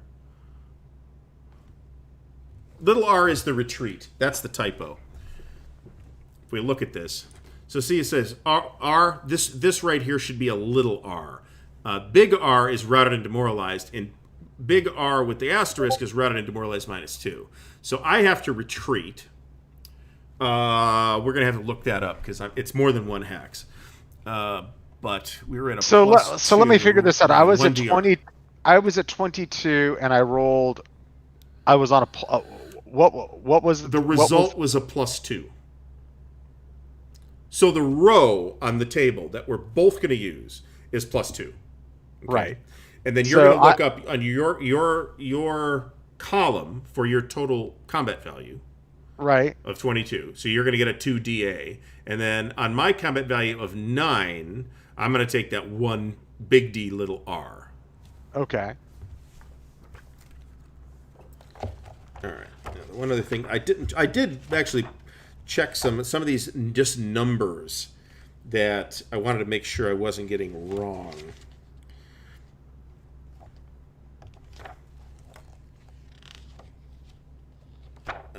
I just want to make sure I'm not getting the number of hexes wrong. Okay. Normal retreat is 2 to 4 hexes. Okay.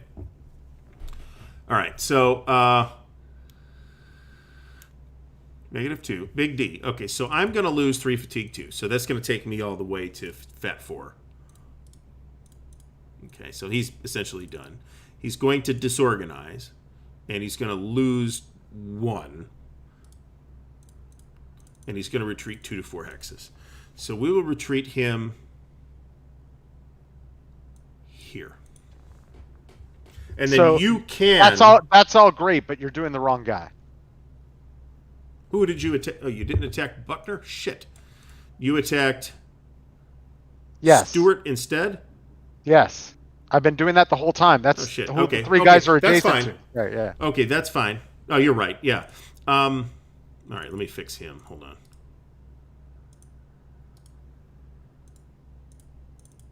All right. All right, so we'll lose 1 here. Disorganize. Let me fix his fatigue.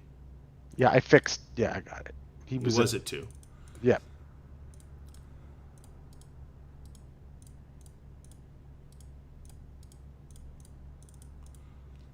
And they'll retreat 2 hexes to here. Yeah, the guys in the chat were saying I had 5 hexes covered against that guy. So were you doing the Zox wrong because you were looking at Buckner? No, you don't, because Buckner's in one of those hexes. Okay. So then I have... Okay, got it.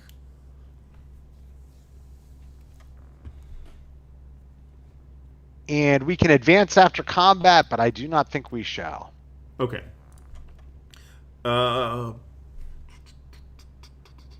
Did you take any losses?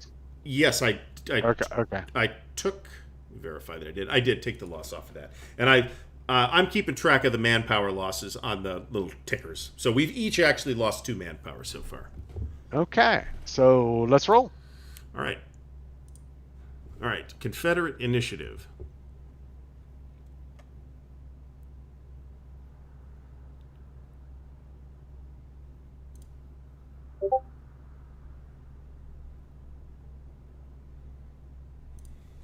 We're going to activate...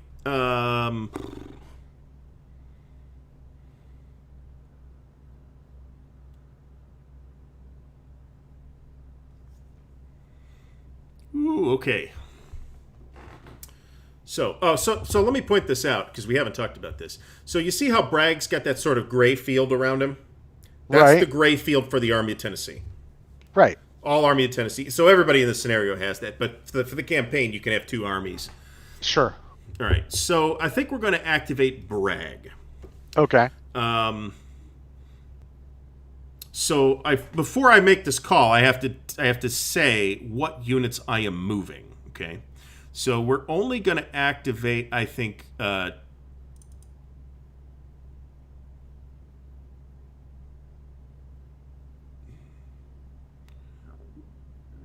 we could activate Walker here too, or the units under Walker. I think we're going to activate everybody under Bragg and everybody under Hindman. Okay. There is, by the way, a 1 hex minimum move, just to get that out of the way. Okay. All right. So now we'll make the roll. And it's a leader, so we're going to get +2 total. So that's 5 total. So Hindman is going to move there. And be done. Okay. Let's fatigue him. Okay. Let's activate Cheatham, who is going to go 1 and conduct a, what did I roll? A 5. A 4 will give me a prepared attack. Yes, for infantry. So we're going to attack with him. And Bragg and Polk have to go up here as well. So we did the fatigue, right? Yes. Okay. All right, so the creek doesn't do anything, as we've determined. The woods negate that. Who is that there? That's Palmer. The woods that Palmer is in negate any effective artillery. Correct. Right? So we're going to have a +3 for leader.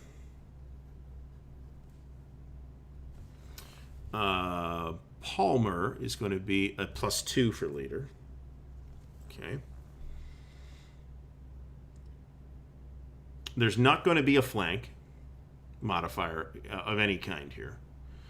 And you have a 5 combat value to 13, which gives me a 2-to-1, which gives me a +1. All right. So over here,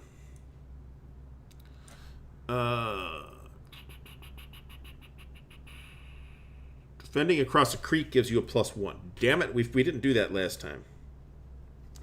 Well, again, we're not doing that. We're not going back and fixing it now. And that's it. So I seem to think that I have a +1 to this roll. You have a 2 for leader, 1 for the creek. I have a 3 for leader, 1 for odds. I have a 2. Okay, so what you get a the rolls on a what? +1 on the roll. All right, you ready? Yep. All right. So we start with -4 +1, so we go to -3. So that's a pretty close to worst possible result. So I get a 2 big D, and you're getting nothing. Nothing's happening to you at all. All right. So Bragg gets punched in the face. that means that we get 2 more CSA manpowers down.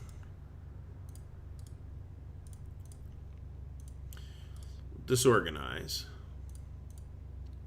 I don't retreat, but I'm gaining 3 fatigue. And you're disorganized, right? I think I marked that. I did. No. The white band under the unit name that tells us that it's disorganized. Oh, so you don't do it to the actual units no, themselves? shit. No, I do. You're wrong. I am wrong. The white band is exhausted. Okay, that doesn't happen here, although it's going to happen at the end of the turn. I'll lose the manpower, and I did lose the manpower. But I flipped the manpower marker to signify demoralized. Let me make Gotcha. sure I didn't Okay. screw this one up. Hold on. Okay, good. I got that one right. All right. All right. Bad day for Bragg. Apparently so, yeah. All right. So, how about we take like a good 10? I got to use the restroom. Okay. And I we'll be will back. put the card up, and I could certainly stand to get some water. All right. I'll be back. All right, very good. We will be back in just a very few moments.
All right, I at least am back. Let's pull this back up. Patrick, we'll wait for Patrick and go through the chat here.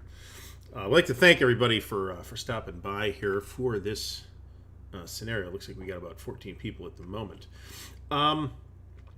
Have we marked, Simo says, have we marked the manpower VPs? I don't see any sense in doing that until the end of the scenario.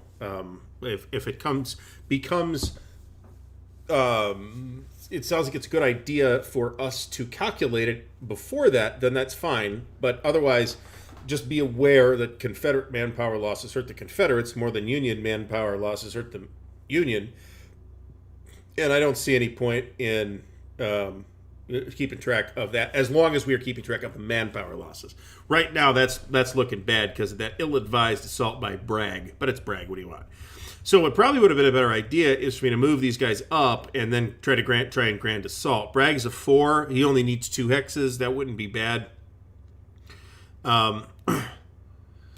Realistically, you want to make sure your modifier for an attack that you want to pull off, it's usually a good idea to try and get at least a +3 to +5. Otherwise, it's not that great an idea.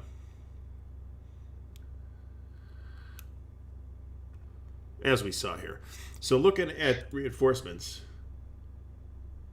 a decent amount of reinforcements coming in, but not that much stuff.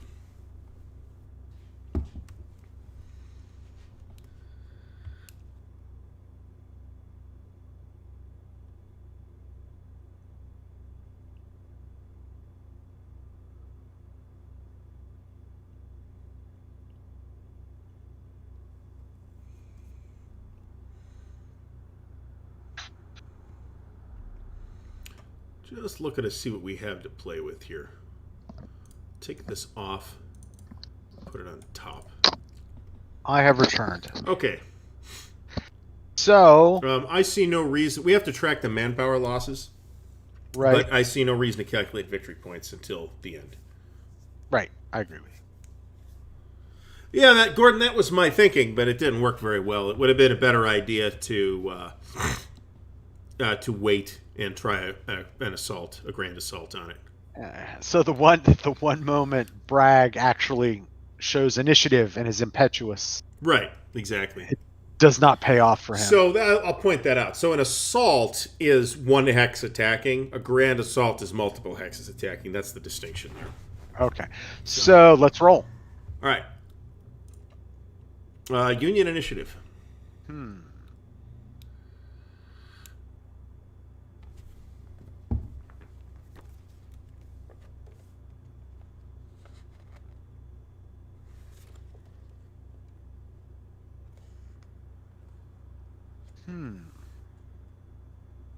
We do not have a cavalry leader around Wilder A, so he's got to move his infantry, I believe. Correct? C by That J is Mill. almost certainly correct, yeah. So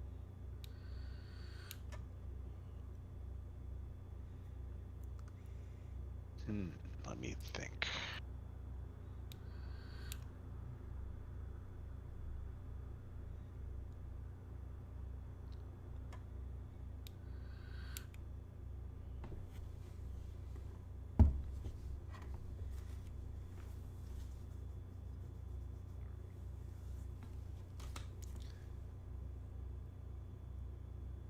We are going to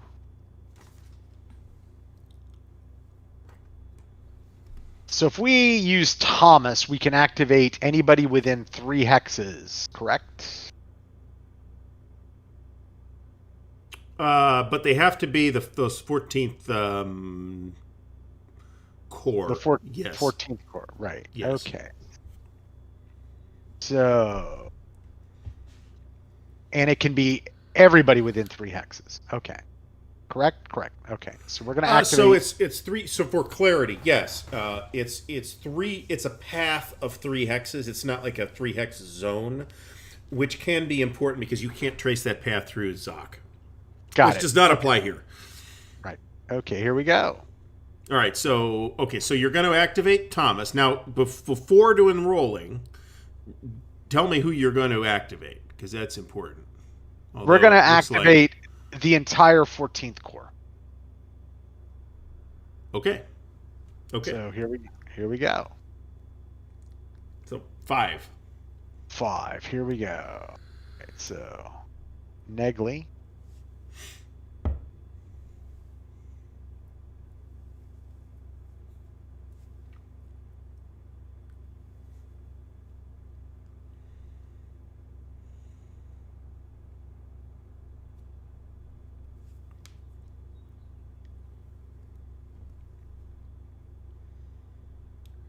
How much is the heavy woods or the dark green blotches, shall we say? To move into? Yes. 6.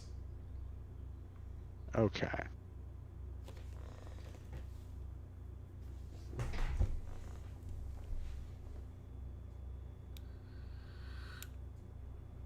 Now, but you do have a 1x minimum move.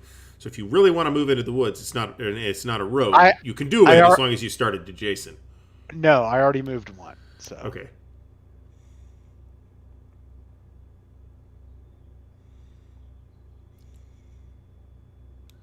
All right, so stop right there. Right.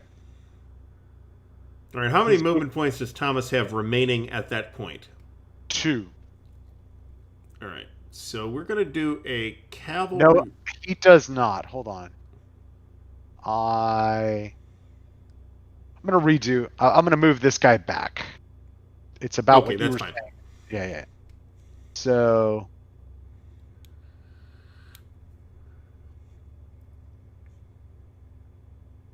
Two, 3. It's going to move there. Okay. All right. So now I get again question the cavalry retreat. He has 1 movement point left. Does Negley? Okay.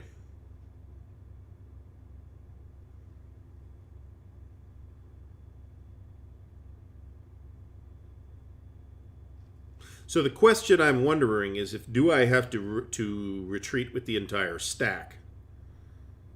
Oh, and I'm wrong. Cavalry can do this even if they are at Fat 4. All right, we will not cavalry retreat at this time.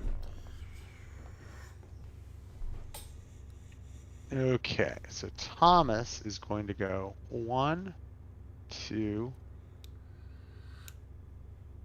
3, and stop there. Reynolds. No, Thomas is going to go last. I'm going to move everybody out front first. Let me look at the So train. for clarity, you're moving Baird. And technically, Thomas just follows along. Yes, yeah, right. Baird is going to go last. Let me see about Reynolds here. Look at the train effects chart. Yep. He's going to go 1.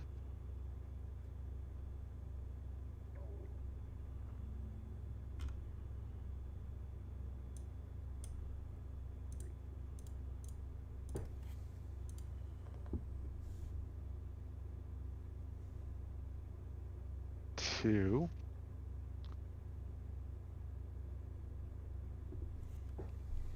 Then the 92nd Illinois and Brannon, just because it's easier. They're in the same hex and they're doing the same thing. Are going to go 1, 2, and then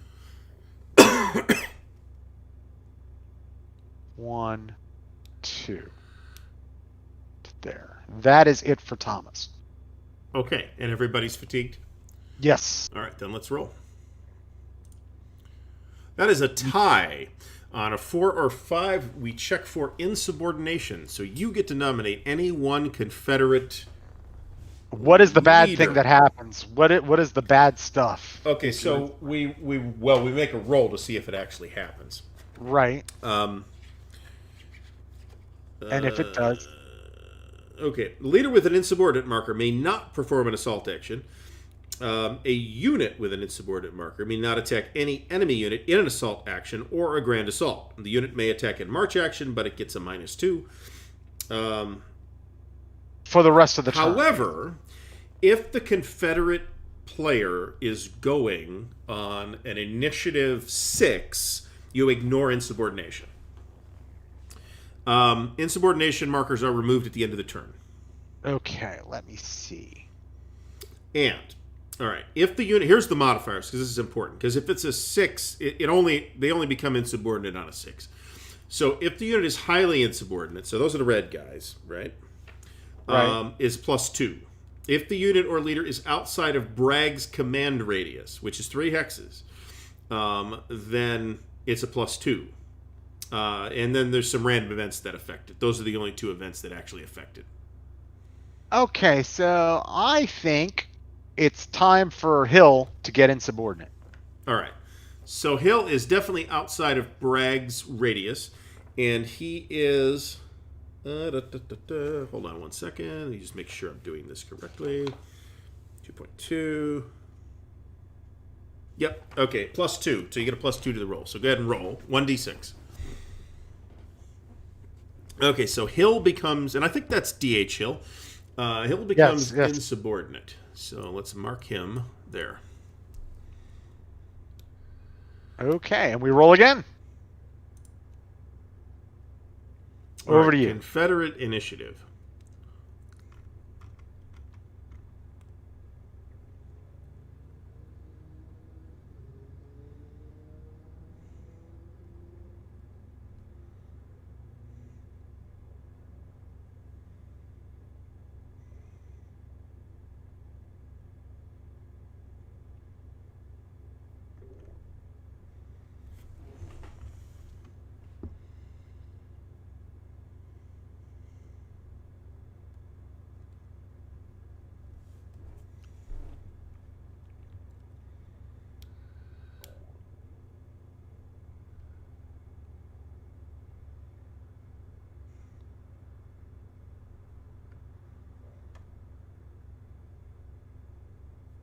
All right, we're going to activate...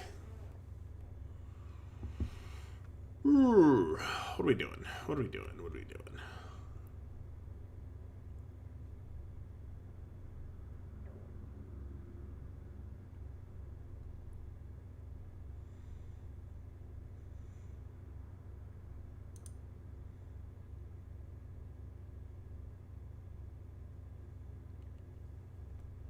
Checking some moving through your own guys categories here. The penalty's fairly stiff. If it's a clear rough or hills, which is most of the map, it's plus. Generally, it's going to be a +1 or +2. But if it's woods or swamp or something like that, then it's a +3 or +4, which is a lot for, especially for infantry.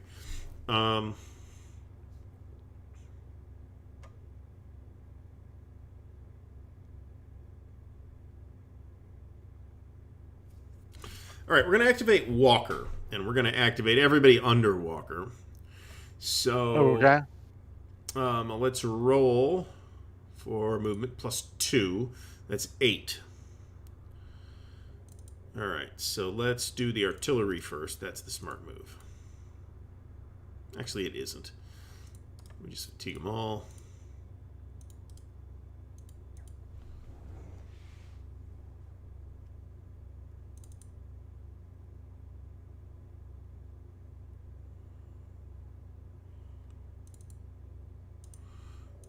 So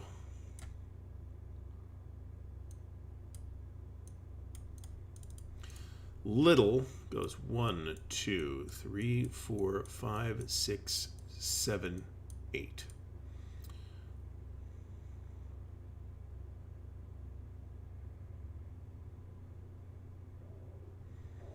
Let's redo that. Little goes 1, 2, 3, 4, 5, 6, 7, 8. Yeah, okay.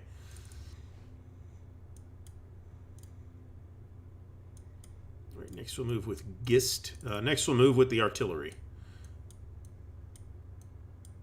going to go 1, 2, 3, 4, 5, 6, 7, 8.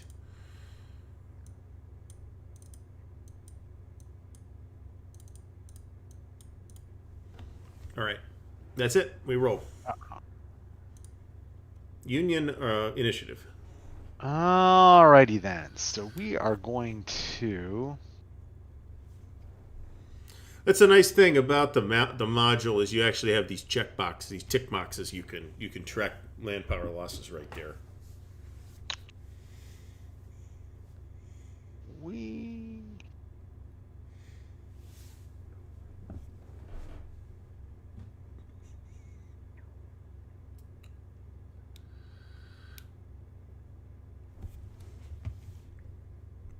are going to. McCook is going to activate everybody who is under his command, which everyone's within 3 hexes. There's no Zocs getting in the way of stuff. Okay, so we're clear. That includes the guys at the crossroads as well, right? That is correct. You are indeed. Yeah, okay. All right. So let's see here. We will start with them.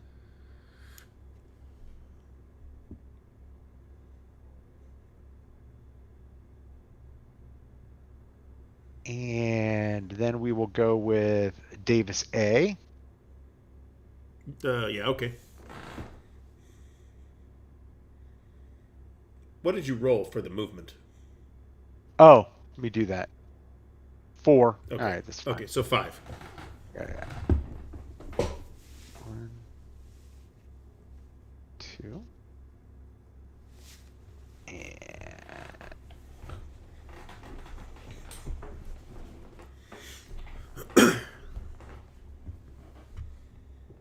and that is that. We are done. Let us roll. Okay. All right, Confederate initiative.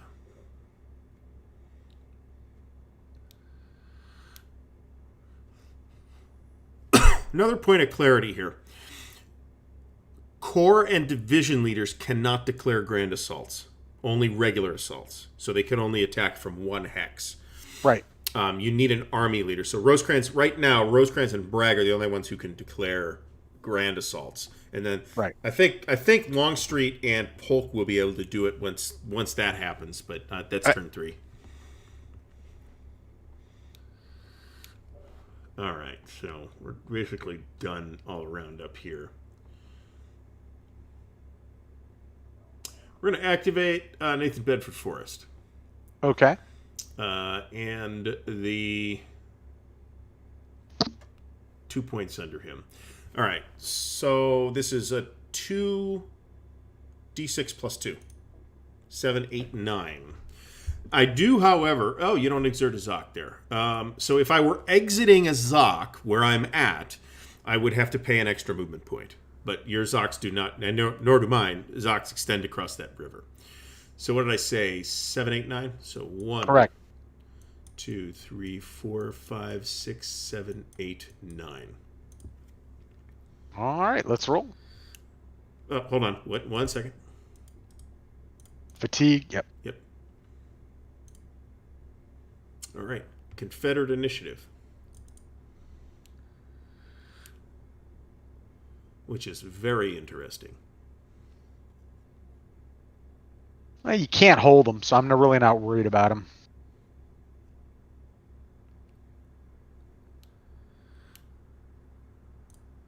We're going to activate Walker. Okay. Who will activate the reserve artillery, Gist, and Liddell. Now,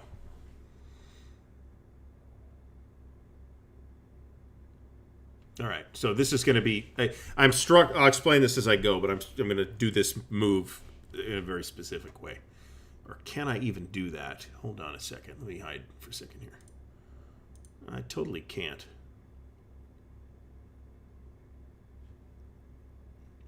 Well, let's see what I get. It's a +2.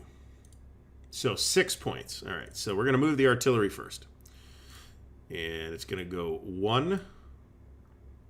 We're going to pay 1 extra. So this is 2, 3, 4 to go here, and this will be at FAT 2.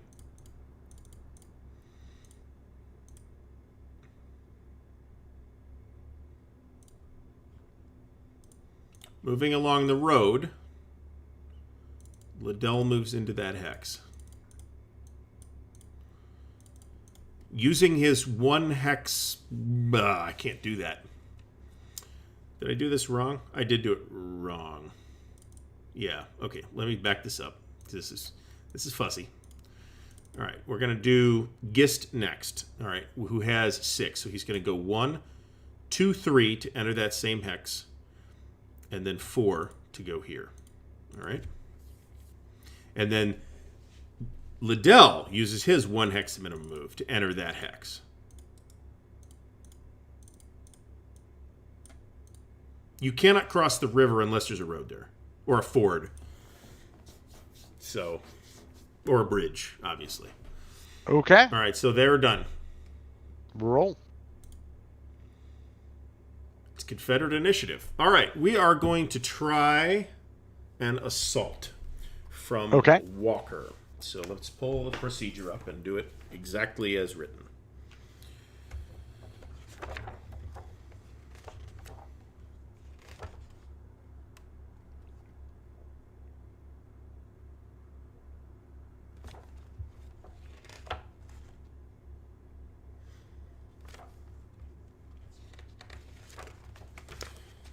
We have problems finding the book. All right. Select participants. Eligible leader. 1 more units in the active leader's hex. So everybody there from that hex. Everybody must be at FAT 3 or less. And you may use artillery units. And as it turns out, we have artillery units. Everybody increases their fatigue. So everybody will go up to FAT 3.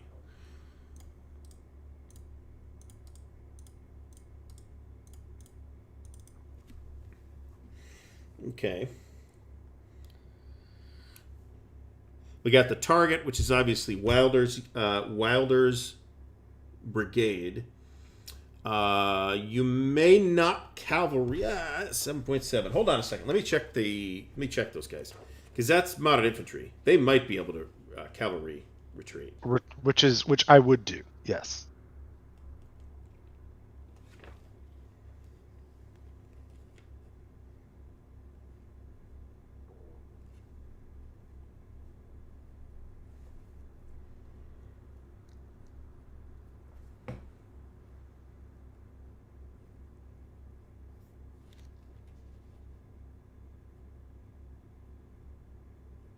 You absolutely might. You absolutely can. You make cavalry retreat with eligible units. So basically, run me out of points, and I've already spent the activation, and retreat disorganize and retreat 4 to 6 hexes.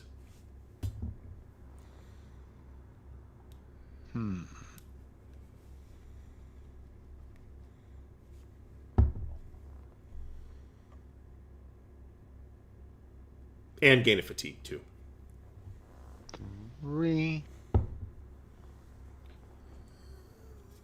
Nah, we're going to retreat towards Rossville. 1, 2, 3, 4. Okay. Okay. Take your fatigue down, because you did not do the assault. I did do the assault. Oh, right. You choose to attack first. Yeah. So this is where you can retreat with. This isn't like the cavalry retreat. This is after the fatigue step. So I take that fatigue. So, and in fact, if I activate units but don't move them, they still take the fatigue. The fatigue happens on activation, not on movement. Now, can everybody make that advance after combat? Yeah. Everybody had movement points left? Everybody can make a 1 hex minimum move. Okay. Well, that's an advance after combat anyway, so it wouldn't have mattered. Right. That's not a march attack. So got it. You're not spending movement points to do it. It's an assault. It is your entire activation. Got it. Okay. Let's roll. All right. Confederate activation.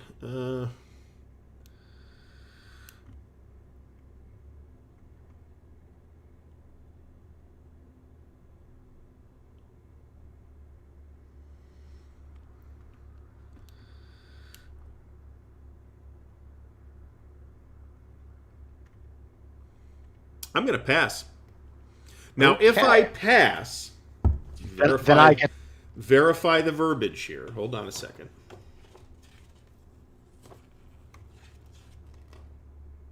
All right. That isn't a new initiative. I am instead passing the initiative to you for this initiative. So we don't roll again, you go. And then we roll again. So way down south, I'm going to activate Crook. And My hooker he's Crook? Cavalry. Yeah, he's going to activate Long. So he's a cavalry leader that's with him. Mm-hmm. So that is going to give him a +2 to this roll. Or +1. +1, sorry. That is an 8. Increase fat.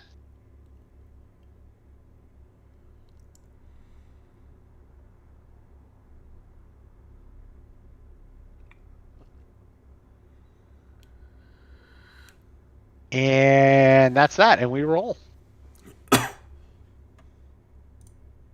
Confederate initiative. Now, I'm not obligated to keep passing, right? Right. So...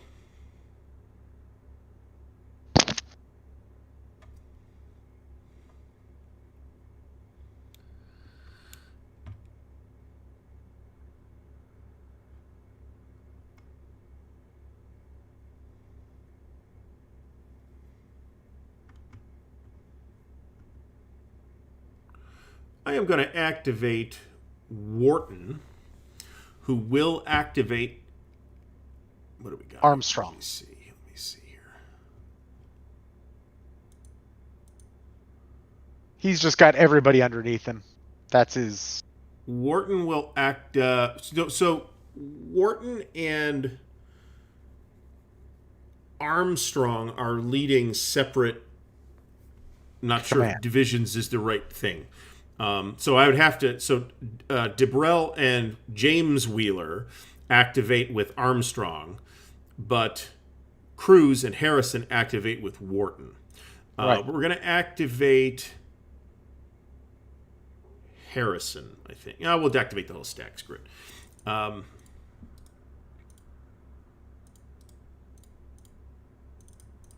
right. And that's going to be +2. So 9 + 2 is 11. So 1, 2, 3. All right. So he's going to go 1, 2, 3, 4, 5, 6, 7, 7, 8, 9, 10, 11. And we're going to go 1, 2, 3, 4, 5, 6, 7, 8, 9, 10, 11. And now we roll. Confederate initiative.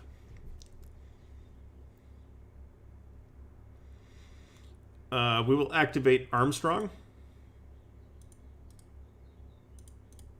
who will activate both guys under him.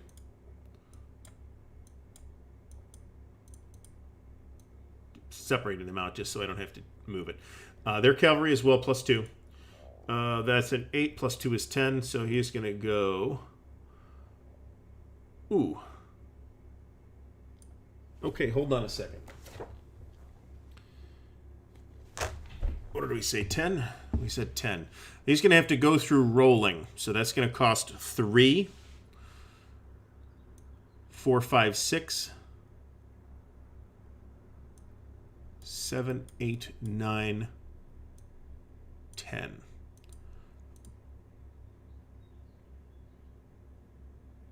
So I can move Zoc to Zoc, but doing so uses all my movement. Right. So once again, we're going to have to go 6, 7, 8, 9, 10. All right, now we roll. And as a tie, you may make an insubordination check for whoever you want. Breckenridge.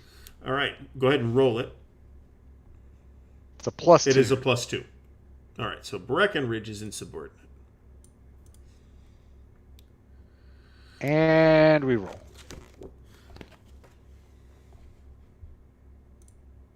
Confederate initiative.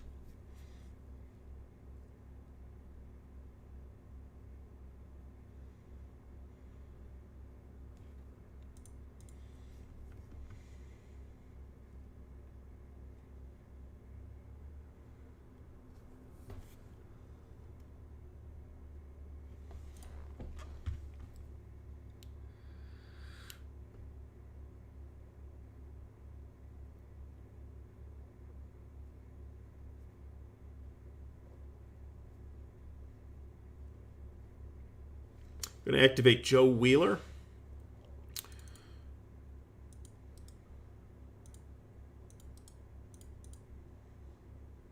We'll use we'll use Morgan first.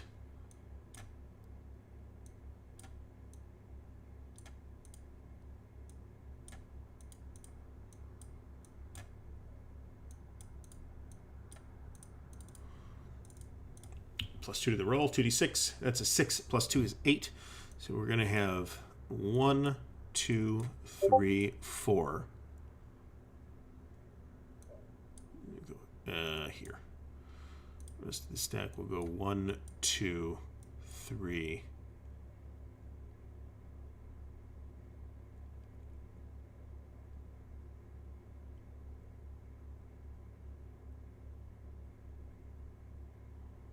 Actually, we'll go there.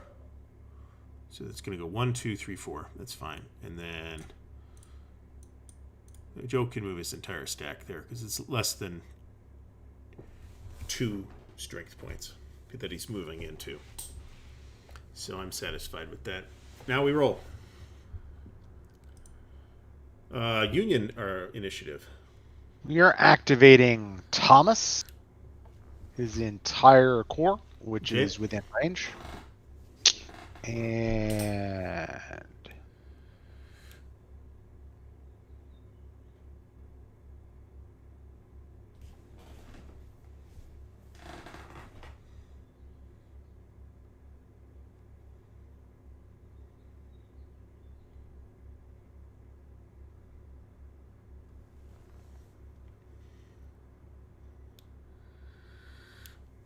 I got to roll. Oh, that's true. 3. So that's 3. So that's fine. That's fine. He did a minimum move. These guys are going to go 1, 2, 3.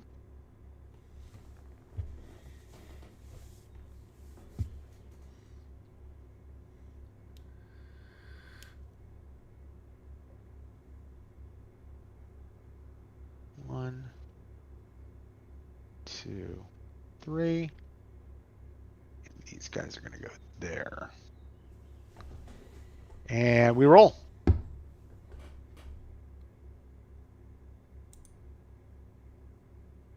To you. That's a Confederate initiative. All right, we're going to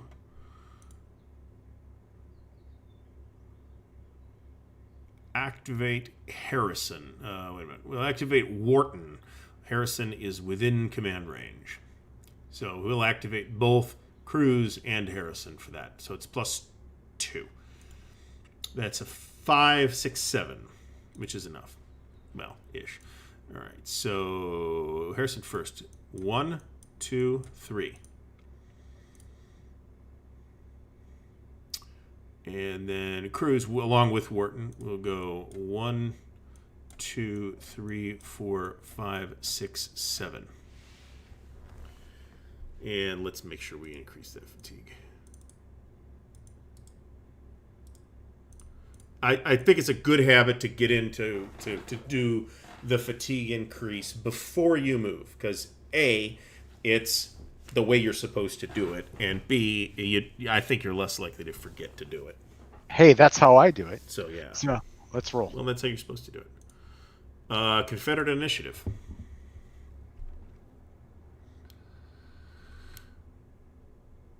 I'm going to pass. All right. We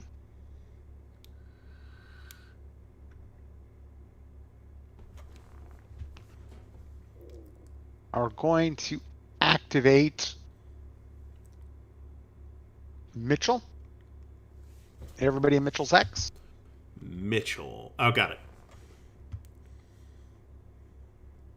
almost everybody in Middlesex, I should say. So roll for it. That's That's is Oh, is he cavalry? an Oh, he is cavalry. Yep, Okay. that's an So 8. plus 1. That is an 8. Do I want to everybody? Yes.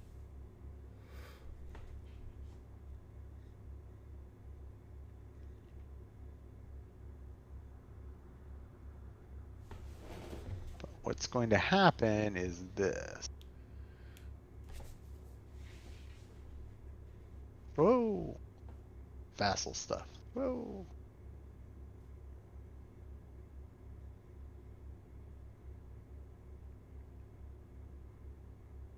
Is he at Fat 3 now or Fat 2? They just went up to 2. Okay. And we roll. Okay. The Union initiative.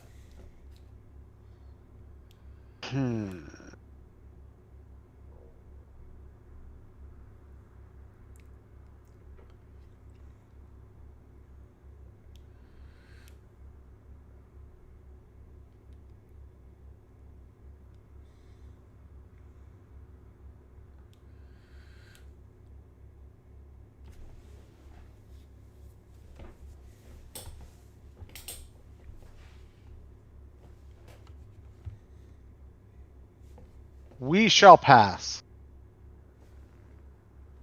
Okay.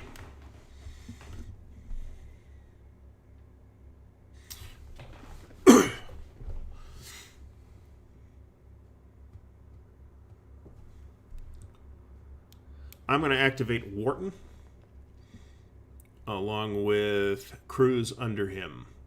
So plus 2. That is a 5/7, worst possible result. 1, 2, 3, 4, 5, 6, 7. Go up to Fet 3. And now we roll. Union initiative.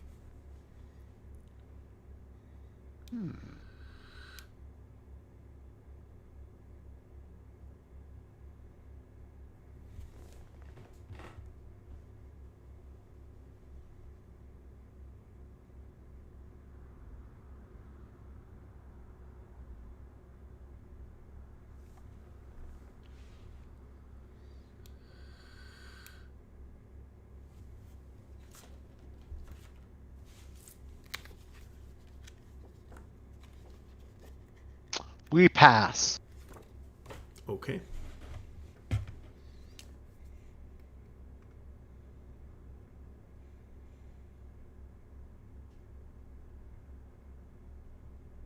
I will pass, which will end the turn.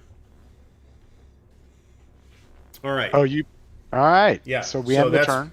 Yeah. So here's the thing. Your a whole bunch of stuff will now improve. A bunch of Confederate units, especially, but some Union units too, are going to end up exhausted. So now that doesn't affect them in combat, but it does affect their ability to their operational ability, because it means that basically any move is going to end up being an extended march, which means you have to roll, and you may disorganize, or you may end up losing manpower. Right. If it comes to that. So let's do this is one thing that it always makes me very irritated, because it's not on the player aid card, and it should be. Is the recovery process. So the module will do this for us, but I'm going to do it for one stack so that we can see it. Okay. Why don't you do it for Bragg? Okay, that sounds fine. All right. So we look at Bragg's. Let me zoom in here. Bragg is right here. All right. So what I'll do is I'll pull the unit out.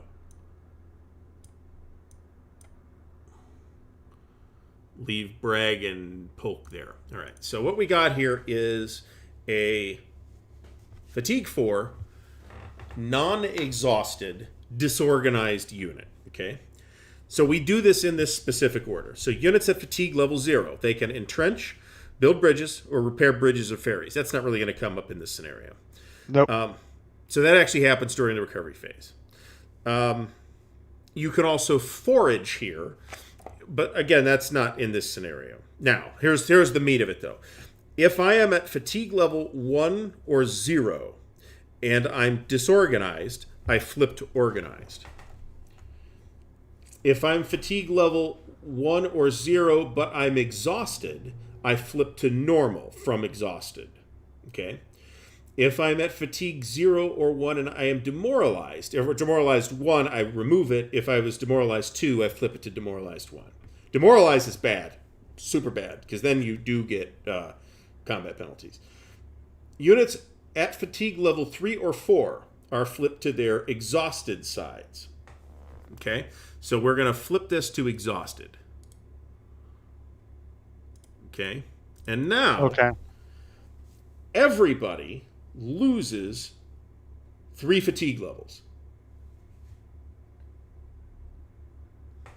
Okay? So we are now down to, we're going to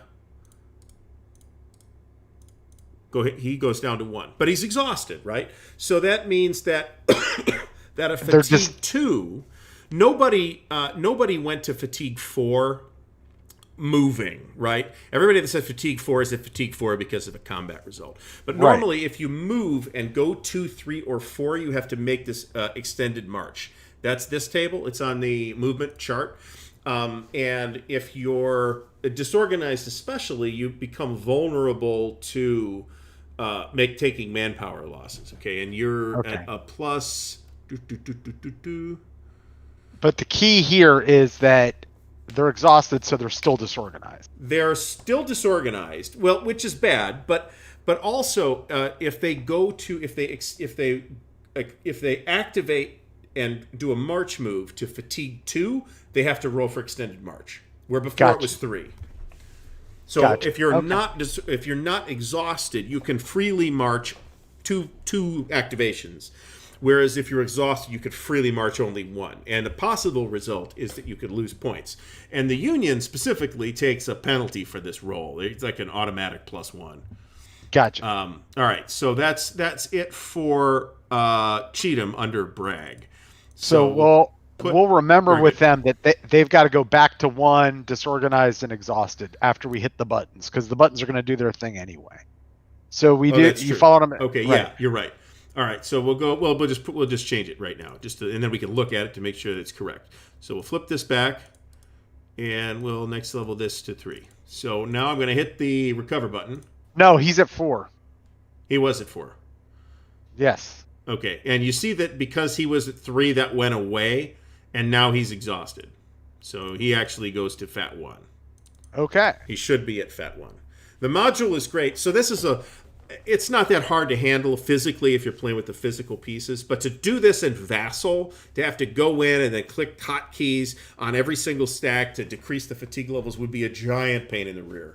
So we are now ready to do turn 2. So it is 4:28. I am going to suggest that we call it here. Okay. And then we can probably get 2 turns done in the amount of time it took next week, in the amount of time it took us to do 1 turn or a little more next week, which means we'll have a 2-session little campaign. And I think we need to discuss our we do our schedule. So we do. With that, stay tuned to the channel.